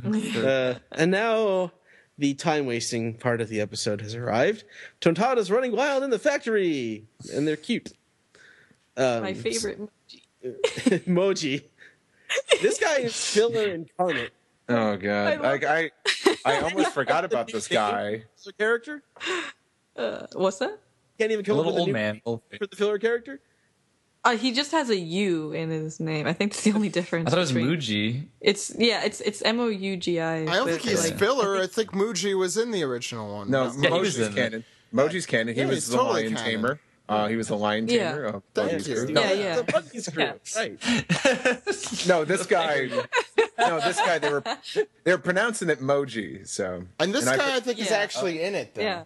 No, he's in it. He's Yeah, in it. He's in the movie. Yeah. Feels like But- filler. Yeah. But he's a lot more in this because holy crap! I think They I had heard. to extend that. Yeah. I think I heard a little old man running around yelling Moji enough times where I was about to Moji my Moji and just end my Mojery already. And but You're then gonna it Moji right gets out of even this. worse though. What are they, guys. Smurfs? It gets worse because somebody is sipping tea and eating cake. And oh shit, it's her. Oh yeah. It's time. God. She's like she's like she's a grown in human form. Ugh. So Ed, you got to tell me what you told me about her, about who, A little bit about her It's background. very serendipitous considering what The we're other doing. thing we're doing, yeah, Ed. What? Oh my god. I don't know what you're talking about. Who's the Steve. voice actress for? Oh, that's right. I'm It's, trying to be coy, Ed. Well, you're not like Oda, so don't. right. So it's was it Yuko Yama? No, it's Yuko Kobayashi, who is also the replacement voice for Robin. Episodes 289 to 319. She's also the maneuver that's Captain Kirk used in order to. That was the Kobayashi Maru. Sorry, mixing that up. Go ahead. Yeah. Wait, so Robin's voice was replaced at some point? Well, she was pregnant and then she was out for about 20 that is right. Yeah. There was like a weird time where her voice changed. Okay, And continue, in sorry. Endless Schmaltz continuity, she's also the voice of Ditzy Marin from DBZ. For now. In the Funimation dub somehow. I actually wrote in my notes, and she's coming for the Tontadas. I don't want to recap the rest of this episode. There's not much to say. Well, Yeah. this isn't the straw that broke the camel's back. No, Yeah. it's next. No. It's next week. Yeah, probably. Well, knowing the anime, it'll be in 2 weeks. And I actually And did Frankie really. will not appear in next week's episode. No, Frankie's going to be in next. No, episode. it goes down. It goes down. It next goes week. down next week. Yeah. Didn't you see I the hug? skipped the next episode preview. I didn't want to know. Tontadas continue to run wild after the ad break, and one of the schmucks has a pig nose, and they stall out the episode by threatening Manishuri once again. And but this time, fortunately, the Tontadas don't listen because they put earplugs in their ears and they pound them into the ground like hammers hitting nails. It was pretty brutal, actually. And then the one Tontada orders them to do something else, but they don't hear him because they have earplugs in. But that's definitely a gag from the manga. That was Yeah, that was kind of a funny gag, but it came in the middle of some just boring stuff. because we got to open the door now, and they're like, huh? And Moji's running around again. Oh my! I couldn't take this. I couldn't take. He's like, I'm done. I'm out. And although we do find out that the Tontadas will do anything that a sign on the wall tells them to do, also a pretty funny gag. The gags are the only redeeming factor of this center part of this episode. It was focusing on Tontadas for just far too long. Well, Yep. Yeah. Oops, no man Sherry in here. Oh yeah, in the broom I closet. miss the old anime's sense of timing though. Like the older episodes, they had such a great sense of timing. Jokes. Thank you for saying the word timing because Ed and Zach, there was plenty of I call the big one bitey moments in this episode, where just How do you mean? there was points especially later with Frankie, Yeah, where I know Frankie exactly would what just you're turn and look, and he's just looking for I thought my 5 freaking seconds. I thought my screen froze and it kept doing it. I'm like, No, it's like the rake gag. You just need to add time. no, but the whole Well, that's what I'm gag saying. Well, was then how that's the same. long? It's like the I call the big one bitey thing. It's just you're just dragging it out. Yeah, when it plays again in the memory, right? I almost I was gonna turn into the guy from Caddyshack and be like, well, we're waiting. Frankie just turns and he looks. Credits roll. Don't you forget about me. Outside the factory, outside the Smile Factory, we are apparently Suplex City has been transported to Dressrosa. That is a lot. It's like 4 suplexes right in a row. It's pretty awesome. And another gag that I liked: Frankie has naturally good hearing. It's not even cyborg enhanced. I It's like that the natural. narrator has to step in to explain it. I did like that gag actually. I chuckled a little bit. It's a very, gave it a little chuckle. it's a very JoJo gag. It is like it's not very common for the narrator to just butt in and be like, "Hey, in case you didn't know, Frankie doesn't have mechanical ears. He's just got It's just- excellent hearing. Yeah, that's just like, did we need to know Now you can keep watching the no movement." a single? Just explain because we've never hinted before that Frankie has awesome hearing. Yep. I wish they kind of did that more. It'd be kind of fun. No, yeah. The narrator comes in to explain Frankie's non-powers. Remind me. Frankie moves his finger by using bones like a normal person. It's like, okay, great, I guess, whatever. That's actually not true, Zach. I know, but shut up. Got mechanical. Frankie distracts He's some kind of mechanical man. by telling him that an old woman is having. And Frankie distracts Senor Pink by telling him that an old woman is having trouble somewhere else, and their repartee is kind of fun. But so Senor Pink walks off like, I have some business to attend to, which was kind of funny. And no, the weird thing is, in the manga, he just goes over to help the fictitious old lady that's not there. Mm-hmm.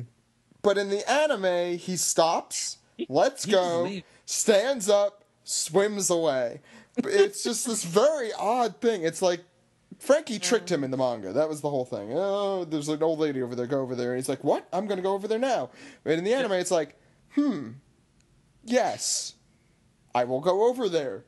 I am now going over there. Yeah. It didn't feel like he was tricked. No. It felt like That's he's the just fifth like, rake all in right, the I'll face. listen. I'll listen to you, Frankie. Yeah. Bye. Yeah, Sue. it's the 6th and 7th rake to the face. Yeah. Are we up to the 8th and 9th? Well, it's actually it's Queen time, and she sucks. Boy, does she suck! No, you're not allowed to say her name. like here. a vacuum, because she has a vacuum. Yep. Watch your language. Yeah, seriously. Yeah, she sucks. She smacks. Well, first she smacks the tontatas with a vacuum, and then she sucks them up. But she can't get all of them, so she sucks twice as hard. Suck. She sure does suck She twice as hard. sucks real hard, you know? Yeah. And then the door opens. There are robot hands, and then the hair comes in, and then it's Frankie. End of episode. She sure does suck. Zip. How do you guys like the That episode sure did suck. It sucked a lot. I mean, I only really read the manga, honestly. Like, I don't watch the anime that often. Okay, I'll say this. I've been suiciding myself and just watching episodes. Like, I've just been going through them still, keeping up for whatever reason, because I have this belief that they're just gonna be animated well one day, and I don't want to miss it. I just have and it's slowly been getting better in parts, like with Zoro's fight. Baby, just hold out for those movies. Like Ed said, though, like it wasn't that bad for like Zoro. Like that was like average One Piece animation back in the day. Well, not to cut you off, I'm sorry. I was just watching it. I was kind of having the same thought. I'm like, oh man, like these Tontatas and these Doflamingo guys, I feel like they would have been more attention would have been given to their design back then. I just feel like they're drawn very haphazardly, just like get it out of the way. Yeah, like they don't feel like they're One Piece background characters anymore. No, like there's that weird pig guy. With the whiskers? Guy was great. They call me Whiskers. But yeah, no, they don't feel like One Piece background guys. And like I feel like before the time skip, like I don't know if they changed like animation studios or what happened. But whatever animations people changed, like there was just like they still captured the feel of One Piece and like its aesthetic and how it looks. Back then, and like One Piece used to have a budget that like it wasn't the best, but it was consistent and good, and they didn't hold things, their jokes hit right, and everything felt great. It's like whoever was the animation director just cared so much, and I feel like whoever's doing it now just is like, we gotta save a lot of money, even though we make probably a decent amount of money on this, and let's just hold a lot of scenes. You hit it on the nose. remember. Oh, sorry. Yeah, I feel sorry. No, it's I feel like I remember Water 7 and that whole thing looking better. Yeah, no, it was much better, and like the whole war was like it was great. They had some phenomenal stuff, like sequences. Like they knew when to punch up the budget, and I mean, I don't know anything about the history. Like maybe you guys know because you've been following all this so long. Like, did they change animation crews or anything? All I know is that like things change. The trainee animators get to work on One Piece, I think. Yeah. Is that what happened? Well, no, I'm just guessing. I mean, I wouldn't be surprised. Yeah, that's everything changed when the Fire Nation attacked. I believe this all kind of went down like around the start of season 5 of Enies Lobby stuff, because I think that's when it moved to Sunday mornings, unless I'm wrong. You're right. Once that happened, I think they were spending a lot less attention on the anime because they think it was still decent. Yeah. Well, no, like Enies Lobby started to have a lot of flaws. Yeah. There was a lot of bad looking episodes. Yeah. I feel like everything up to the war wasn't this bad. Yeah, it was. No, yeah, like I remember Thriller Bark having a lot of good stuff in it. And a Yeah. lot of terrible stuff in it. Well, that's true. It had a lot the of thing terrible stuff But in the thing it. is, like, Thriller Bark and then the war had like a lot of kind of moments, but like they had a lot of like high animation parts, like randomly, where like Dressrosa is not showing that. Yes, like, they're at they the point do. where They do. But the way it's... Okay, this is why it's different than... I split into like 4 main stages of animation. We have the first stage. You guys know like the first few because you've watched them. But in the recent era, you have the stuff. You have the NES Lobby stuff where where different animators get to try different things. It's the Space Dandy of One Piece, except with no money. Everyone gets to try out their different shit, but you're given no budget for it. Then you have stuff like Thriller Bark and Marineford, where you have the pacing is shitty. Some episodes look like crap. They just look terrible. Yeah. Other episodes look great. And then starting in Marineford and going forward from there, this is where the last big switch happened. Most episodes look like crap, but they have a really, really amazing looking scene in it every so often. Yeah. And Marineford's really what started it. Recently was the Luffy punching Pika. Exactly. Actually, that episode was just a good episode overall, which is rare. Yeah, that one, that was when I was like, I gotta keep watching, like, because that hooked me. Just that moment when he punched Pika, and I was like, and apparently, like, the main guy who worked on that speaks English and is on Twitter, and so we complimented him for that because that legitimately he deserves it. Yeah, that was actually one of the few good episodes in a long time. And also just how Pika was animated, like with all the buildings and stuff. It was magnifique. It was great. I think Dressrosa overall has been shifting into, I guess, a new age of kind of animation, which I'd say 70% of it is fine. It's good. It's not terrible. 20% of it is bad, and 10% of it is shit. And within the 70% where it's fine, you know, I don't want to say mediocre. Are fine, but within those 70% of episodes that are fine, there are great sequences. Yes. So it's kind of combining. There's always there's always a kernel of goodness. Well, there are times when there were no kernels. Fishman Island, I feel like, is a great example. Oh, I guess I was just saying for Dressrosa specifically. No, Dressrosa, usually there's a kernel. There usually is a kernel because I feel like I don't know. Part of me always felt like I'm only just speculating and guessing that like they were like, okay, we're gonna go through Fishman and Punk Hazard, like they're not as important, so we don't need to waste as much of a budget on this. And like Dressrosa, they were aware Dressrosa was gonna be long and big, so they had no idea. I doubt it. I'm hoping they were saving budget so that when like the big fights happen, you'll just go, Nah, they're not saving budget. They just aren't spending anything. Did I say this during Punk Hazard? And I think it's kind of it goes with the actual manga too, where I always feel like the middle is where Oda kind of he trips on his shoes sometimes, but it's like with the anime, it's like the beginning, it's a new story, so it's gonna look great. Then the middle is like, nah, and then the ending is like, but the first 2 episodes of Dressrosa were great. I really liked them. Like they were beautiful. But Dressrosa is really long, so hopefully it doesn't follow that formula. I might go back and forth several times. It's great, now it's terrible. Now it's great, now it's. I think that's actually what it's been doing a little more. But I think because it's been more consistent, except for that fucking episode where they go through all the stars, and I don't care anymore. I don't care.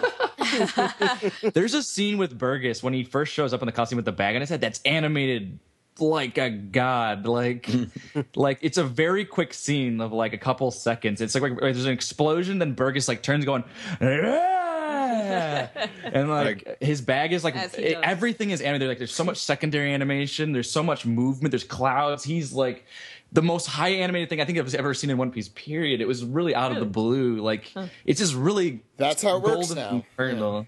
Yeah, like that's what I hope will happen, like with the Gear 4th at least. Now it's like you have it's like you're eating some sort of jawbreaker, where in the middle it's delicious, but you have to break all your teeth to get there. I don't know. Yeah, that's a really bad metaphor there. I think it gets the point across. I think that's everything. Let's get into the next segment. Yeah.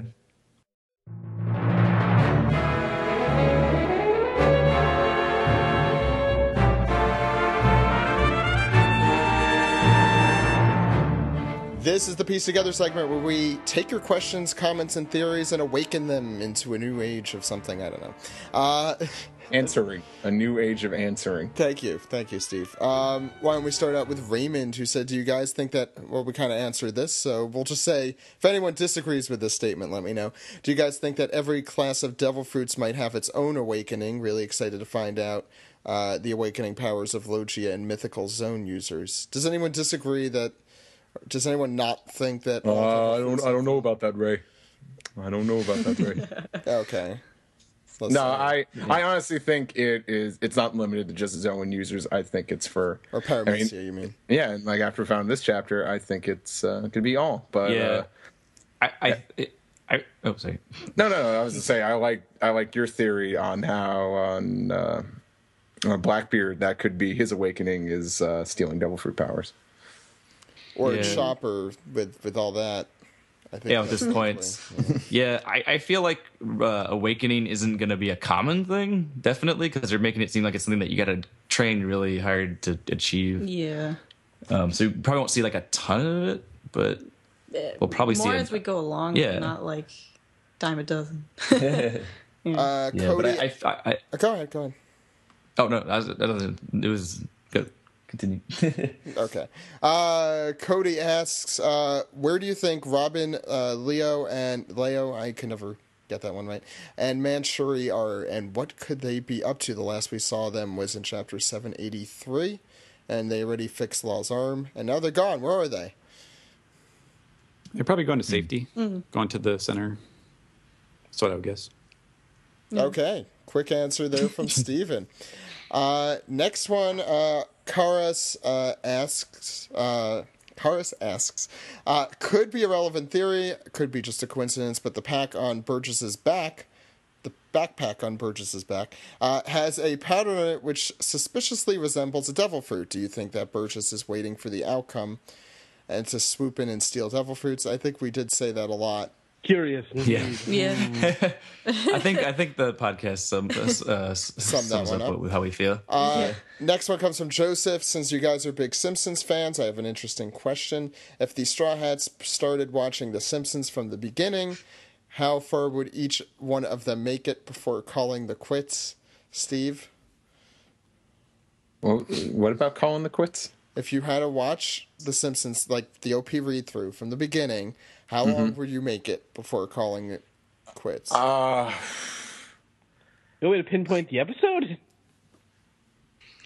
It's tough because there's stuff I like in seasons like 10 through 12, but it's like it's almost like needle in a haystack. So to be safe, I'd say seasons 1 through 9. Steven, yeah, I think that's about right.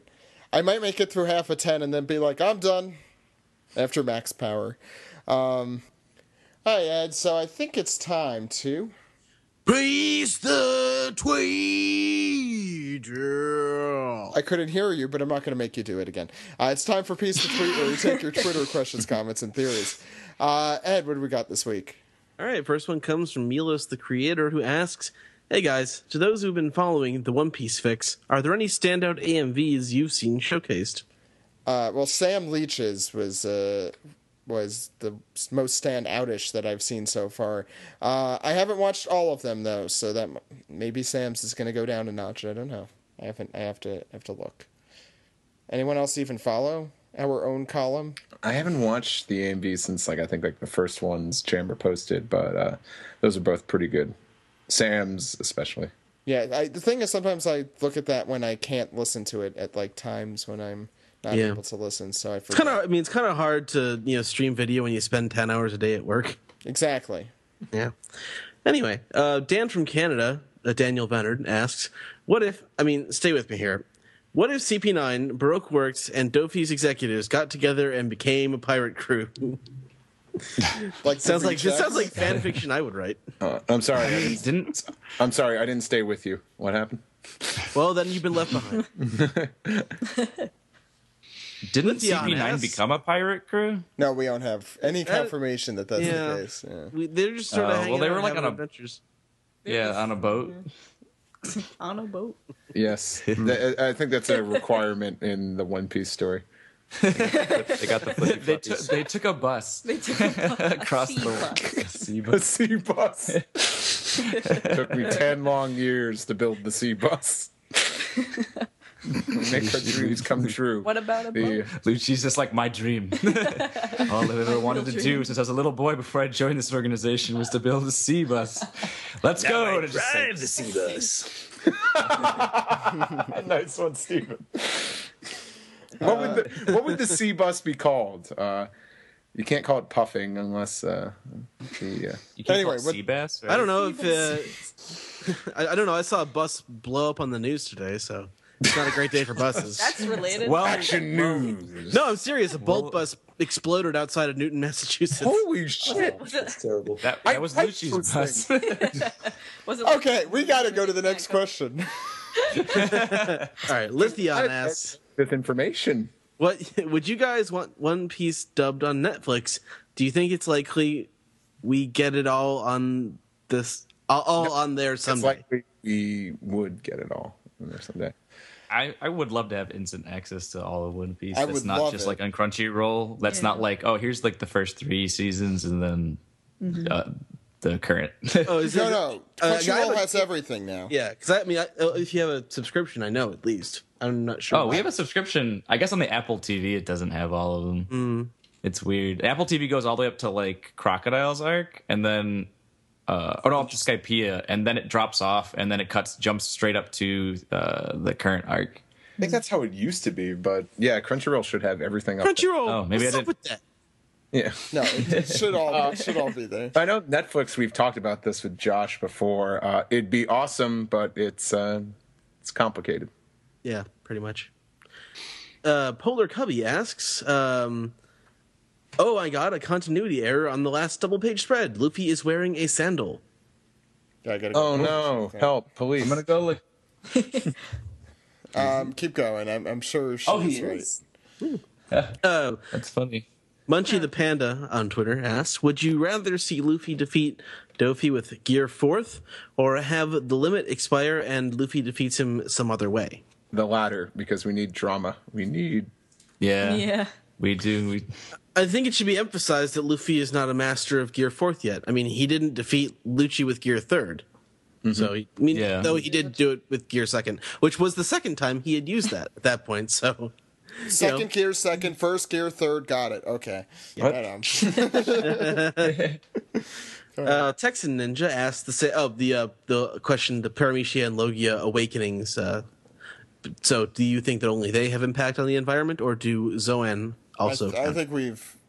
Oh well, on the I don't get how environment. Zoan would be, unless you go through that whole Lion King route. It's like, oh, the antelope died and they become the grass, and no, we die and we become the grass. And the antelope eats the grass. The antelope. And Well, the Zoan become whatever the hell we saw either in Impel Down. well, That's a yeah, I possibility. mean, it's assuming it's the same thing. Yeah, I mean, Steve actually, though he said it in a joking way, makes a really good point in that how would a Zoan affect the Earth? Like if Chopper touched the ground and would humans pop up? Would Chopper have developed turn animals into humans? Oh my god! Oh. That's actually a really cool idea. I Has like that Chopper idea. become God? I think Can I bring? for zones. What? I think for zones, it makes a lot more sense that they become something like what we saw at Impel Down or with Chopper. I think that makes more sense as the next step in the evolution for the Devil Fruit versus Paramecia, which it makes sense that this is where it would go. Actually, I have a quick question, a little related to the Zoan thing. Zoans, there's like a crap ton of them because they can be like every breed of animal, right? Mm-hmm. Like there could be a panda animal, then a black bear animal, right? Yeah.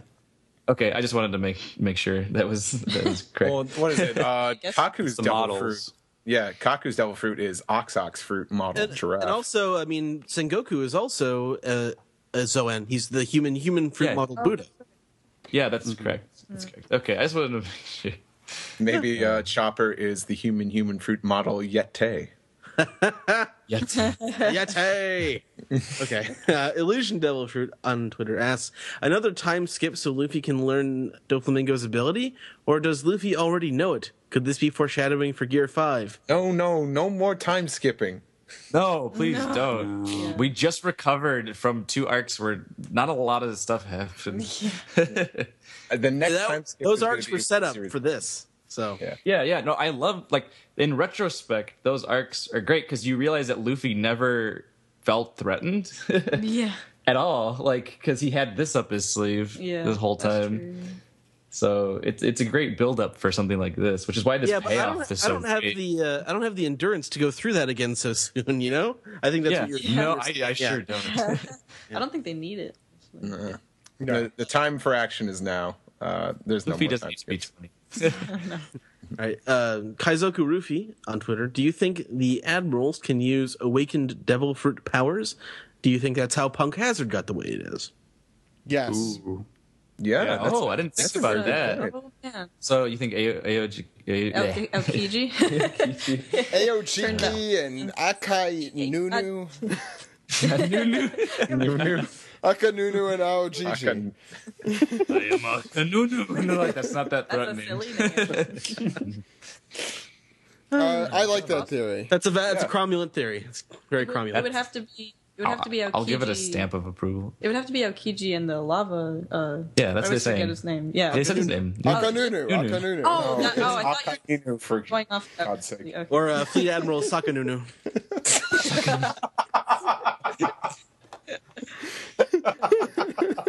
I had snooze. Okay. Admirals. And a question from Dark Leviathan. Awakened devil fruit powers, if a paramecia type can act like a Logia, what can we expect of an awakened Logia? I mean, do you guys have any... I think that's the answer. I think Punk Hazard, the guy right Yeah, before it's you, just answered your permanent. question. Yeah. yeah, you can Well, it's turn... not- They changed the environment, like the Yeah. cultural environment of that landscape. Like that is a cold environment and a hot environment now. It's not just that things are hot and cold. Like that's just the state of that place. Smoker will just make it. Hey, fun. maybe that lightning island is where Eneru decided to come down. Yeah. I just got really excited. Or he's just like shitting lightning from the moon. Both are equally awesome to think Well, about. remember, we still had that whole scene with Capone. They got they got sucked up in the gravity towards what kind of looked like like a meteor or a moon, and I don't know, maybe Enter's this is pulling a- double duty. Yeah, it's a little off topic, but like our friend Dave Yeah. suggested that like because all the nobles have like space helmets, what it looks like that they're from space. The celestial I dragon. don't know if you guys have talked about that before. No, I think they It's just wear those because they don't like to like breathe the same air. same air. Yeah, That's not even a Just joke. an That's how assholishness. Well, that's what I always thought it was, but our friend like brought up his Yeah. own hypothesis theory. I think that they- the space helmets that maybe it'll connect to them going to the moon. I Yeah. don't know or if that was space or explicitly something. said in Shibandi, but it seems like It was that explicitly said in Shibani. Yes, that was okay. Oh, was it? I just read that volume recently-ish, yeah. Oh, okay. okay. Then I will take your word for it. Never mind. Ricardo Rodriguez on Twitter asks, my guess, Luffy was out of time, so Dofi sent in the direction of Law. So does Law get the last hit? Does that probable to anybody? I think he don't- sent him in the direction of Jesus, which is something you could say about a lot of people, but I'm not. Can't get over it. Doflamingo has a coming to Jesus moment. I Ew. don't want anyone to take the final blow but Luffy. If anyone else takes it, I will be very angry. Man, but All if right, Law... well- Waz already had the moment of, "Hey, I'm leaving this in his hands." I've had a Law's, lot. Law's done it. Law's done it twice. Like true. I don't need him to do it a third time. Yeah. The big question is, all right, let's say Luffy's Gear 4 goes away like that right after this panel. How the hell is he going to get all the way over there again? Remember how long it took to get all the way over there. Because we're still doing it in the anime. And we're going to be doing it for a long time in the anime. So I don't think Gear 4 is going to immediately dissolve. He at least needs to get to the step 1 of the plateau or whatever the hell it is. I think we might see something closer to like the end of Film Z, which I love. We kind of saw that at the beginning of the fight. I guess you could do kind of like a mirror image thing where it turns into a fist fight at the end. Ooh, that'd be nice. Which I'd love. I would love that because I like it just going down to man versus man forget all the Yeah. powers. I can't picture Don Flamingo making a fist though. He's had his gangly fingers open the it's like entire little series. fingers. Can he even make a fist? I think he did Nice during that original. I think Doflamingo did during that original scene. All right, so his arthritis. He's isn't clenched hurting his him too fist. bad. I just don't think he's ever thrown a punch. Yeah. Yeah, That would've he's been too interesting. good for that. Yeah, I mean, he's been spoiled except for. I would never lay a fist on anyone. But I will My shoot arthritis you. wouldn't let- But I Yeah. will shoot you in the head repeatedly. Yeah, I don't think. I feel like Luffy will probably put the final blow, no matter what it ends up being. Maybe someone will come in, rough him up a little bit, but then maybe Luffy will still pull a final blow. Imagine child Luffy doing it. Like when he shrinks. But he might not even be. He could like. I like Steve's. I think you said like to me one time, or you said like he might deflate like an actual balloon and just be like a flap of skin on the ground. Oh, jeez. Ew. Let Stanley. Ew. All right. Danny Newman on Twitter asked, "Who else do you think has had awakened devil fruits?" So, do you think Whitebeard, or he thinks Whitebeard or Magellan? Not Magellan. It's I don't whatever see- Oda wants to do Yeah. retroactively Yeah. describe as having this, basically. I You really think- like that. I Yeah. really like that Akanunu and Aokiji theory, so I'm going to go with those two. Yeah. I don't Yeah. see because I Do you don't see think- how Whitebeard's affects like. I mean, he has his impact power, but we didn't really see him do anything else with it. So it's kind of hard to say that Well, he had awakened What if powers. What if Whitebeard's awakened was when he shifted the Earth's continent Yeah. plates? Yeah. It could be like. Okay, maybe Like that's like affecting the world. Yeah. Like he could move the world. Yeah. maybe that's a good point. Yeah, Magellan less so. Do you guys think Eneru had any awakened abilities? No. I don't think he had that effect on the landscape. You know? Yeah.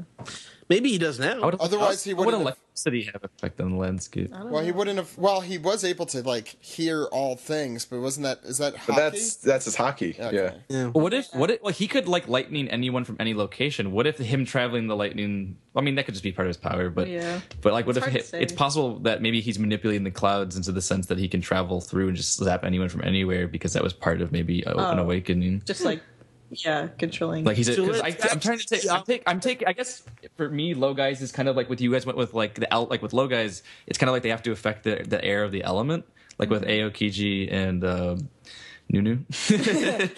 Sakanunu. Sakanunu. It's been so long since I've heard Aokiji. I'm sorry. No, it's okay because If he could travel in the we've. clouds, then he could actually be God, be omnipresent in all places at all times. That'd be interesting. He seemed like it. He could travel through the electricity, but that just comes with the fact that they can become their element. So like it's really hard to say. It's a difficult. What's next, Ed? Lithion with another question. Yeah, actually a pretty good question. What would be the most overpowered fruit if it was awoken? So he thinks Miss Doublefinger or Jozu. Or think about what Foxy or Blonde Clay could do. No, not yeah. Blonde Clay. Wow. Wait, how the hell would Bond Clay? Bond Clay's everywhere. So I guess Bon Clay could like shape shift people. Yeah, like he turn could other make people. people look like other things. Foxy's power is easy to see if someone good were using it, how incredibly awesome that could be. But because he could technically like pause the world if he manipulated it differently. That's- You mean not the world, but za wardo? Thank you, Ed. Yes, that's accurate.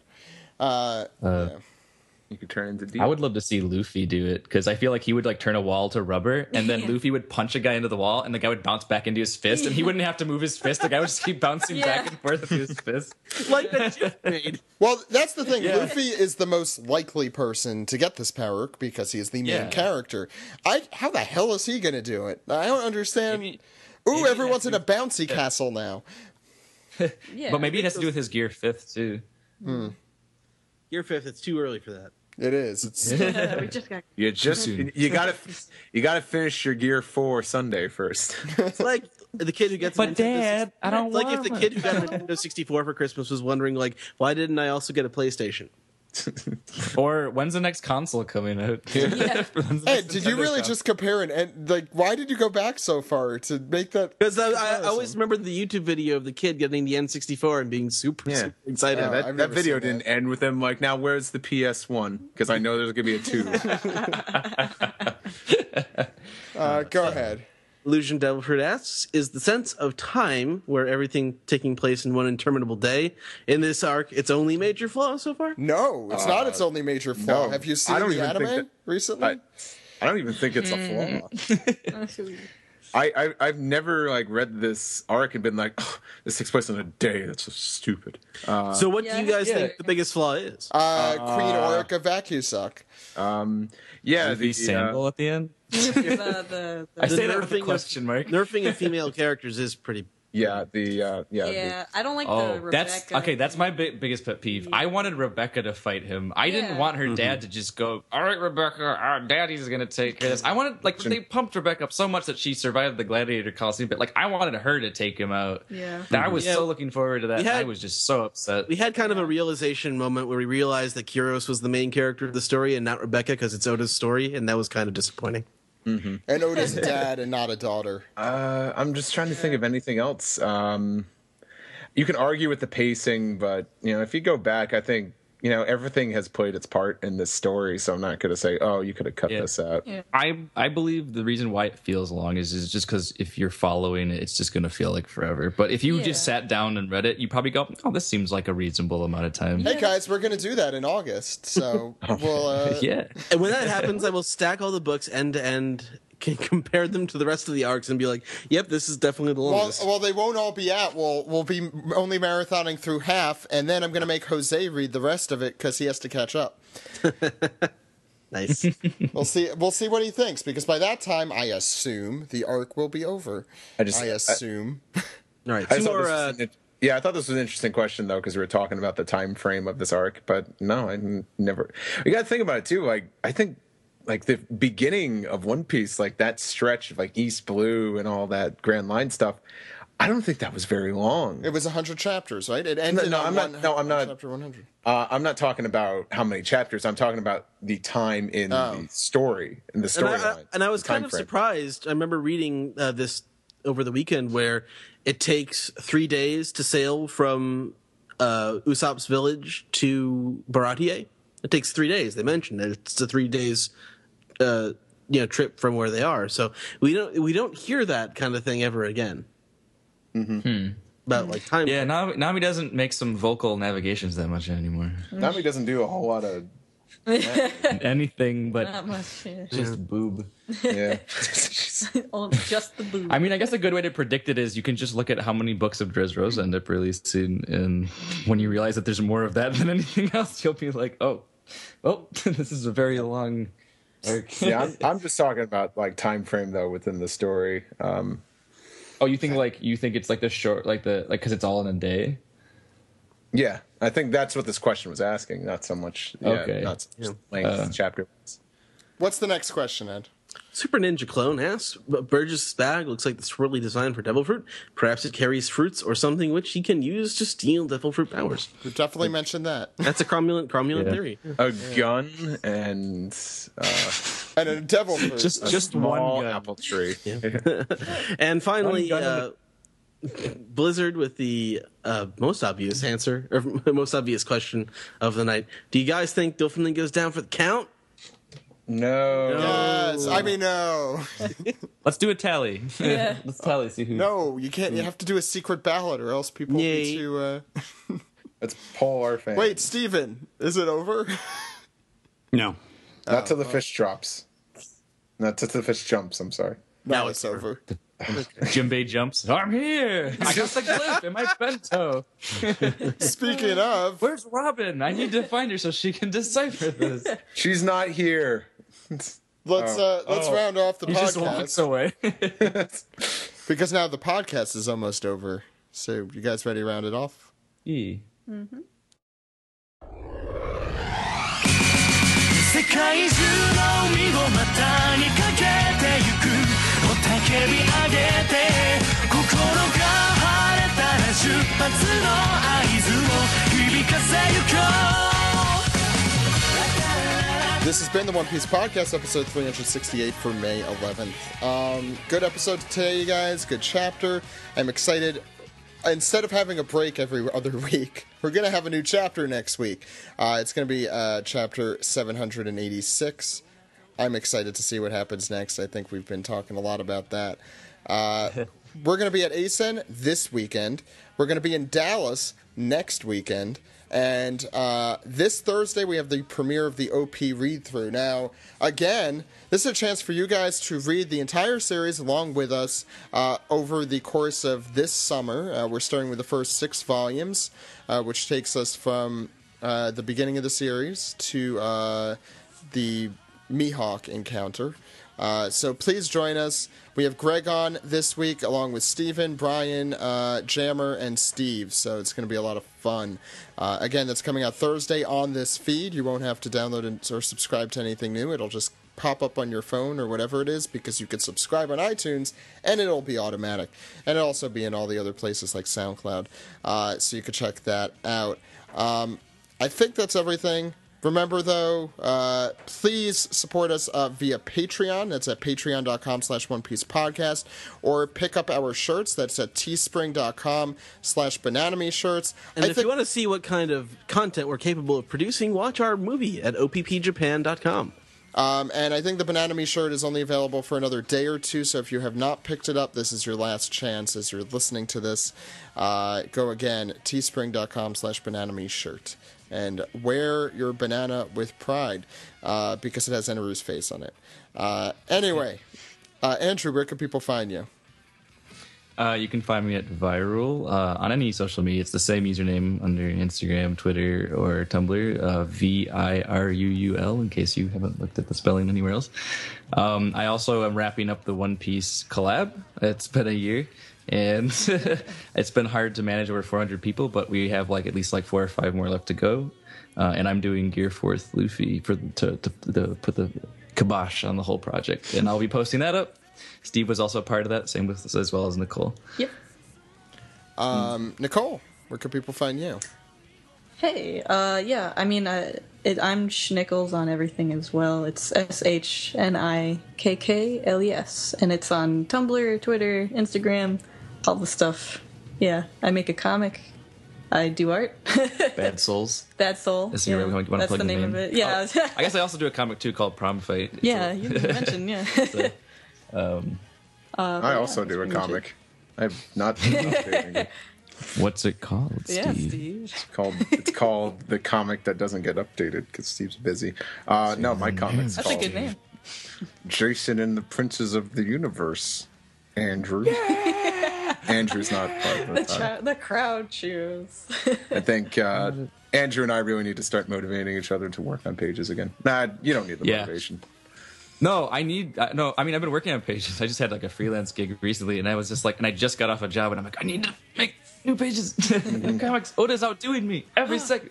Should I just finish my plugging, Zach? While I'm here? Yeah, go for it. Of course, I'm Steve. Hello. You can follow me on Twitter at Steve Yurko, and follow me on Tumblr, steveyurko.tumblr.com. And also, if you're going to be at ASEN, I'm at table F24. Come there. Go there. Steven. Yes, you may follow me on Twitter at Translatosaurus. And, not a lot of releases have been out very recently. So, I don't know. I guess I will tweet if there's anything cool coming up. Just been busy with other stuff. But I'm very much looking forward to doing the read-through over the next few months. Yeah, me too. It's going to be fun. I'm already having a lot of fun with it. I haven't read I haven't read a lot of these volumes, and I haven't revisited this stuff in a sinfully long time, considering I run a One Piece podcast. I probably should be, doing that more often. But it's 75 volumes. It's a lot. So this is a good excuse.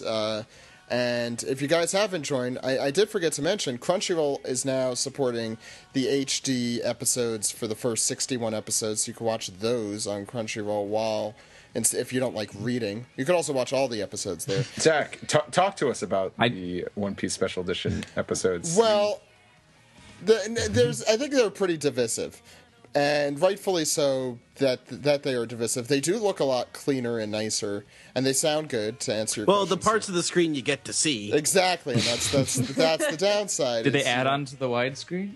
Or onto the 4th? Well, that fake adding on that they did for the Orange Brick DBZ sets? With 2-channel stereo. This was I'll just say this right One now. Piece was meant to be seen.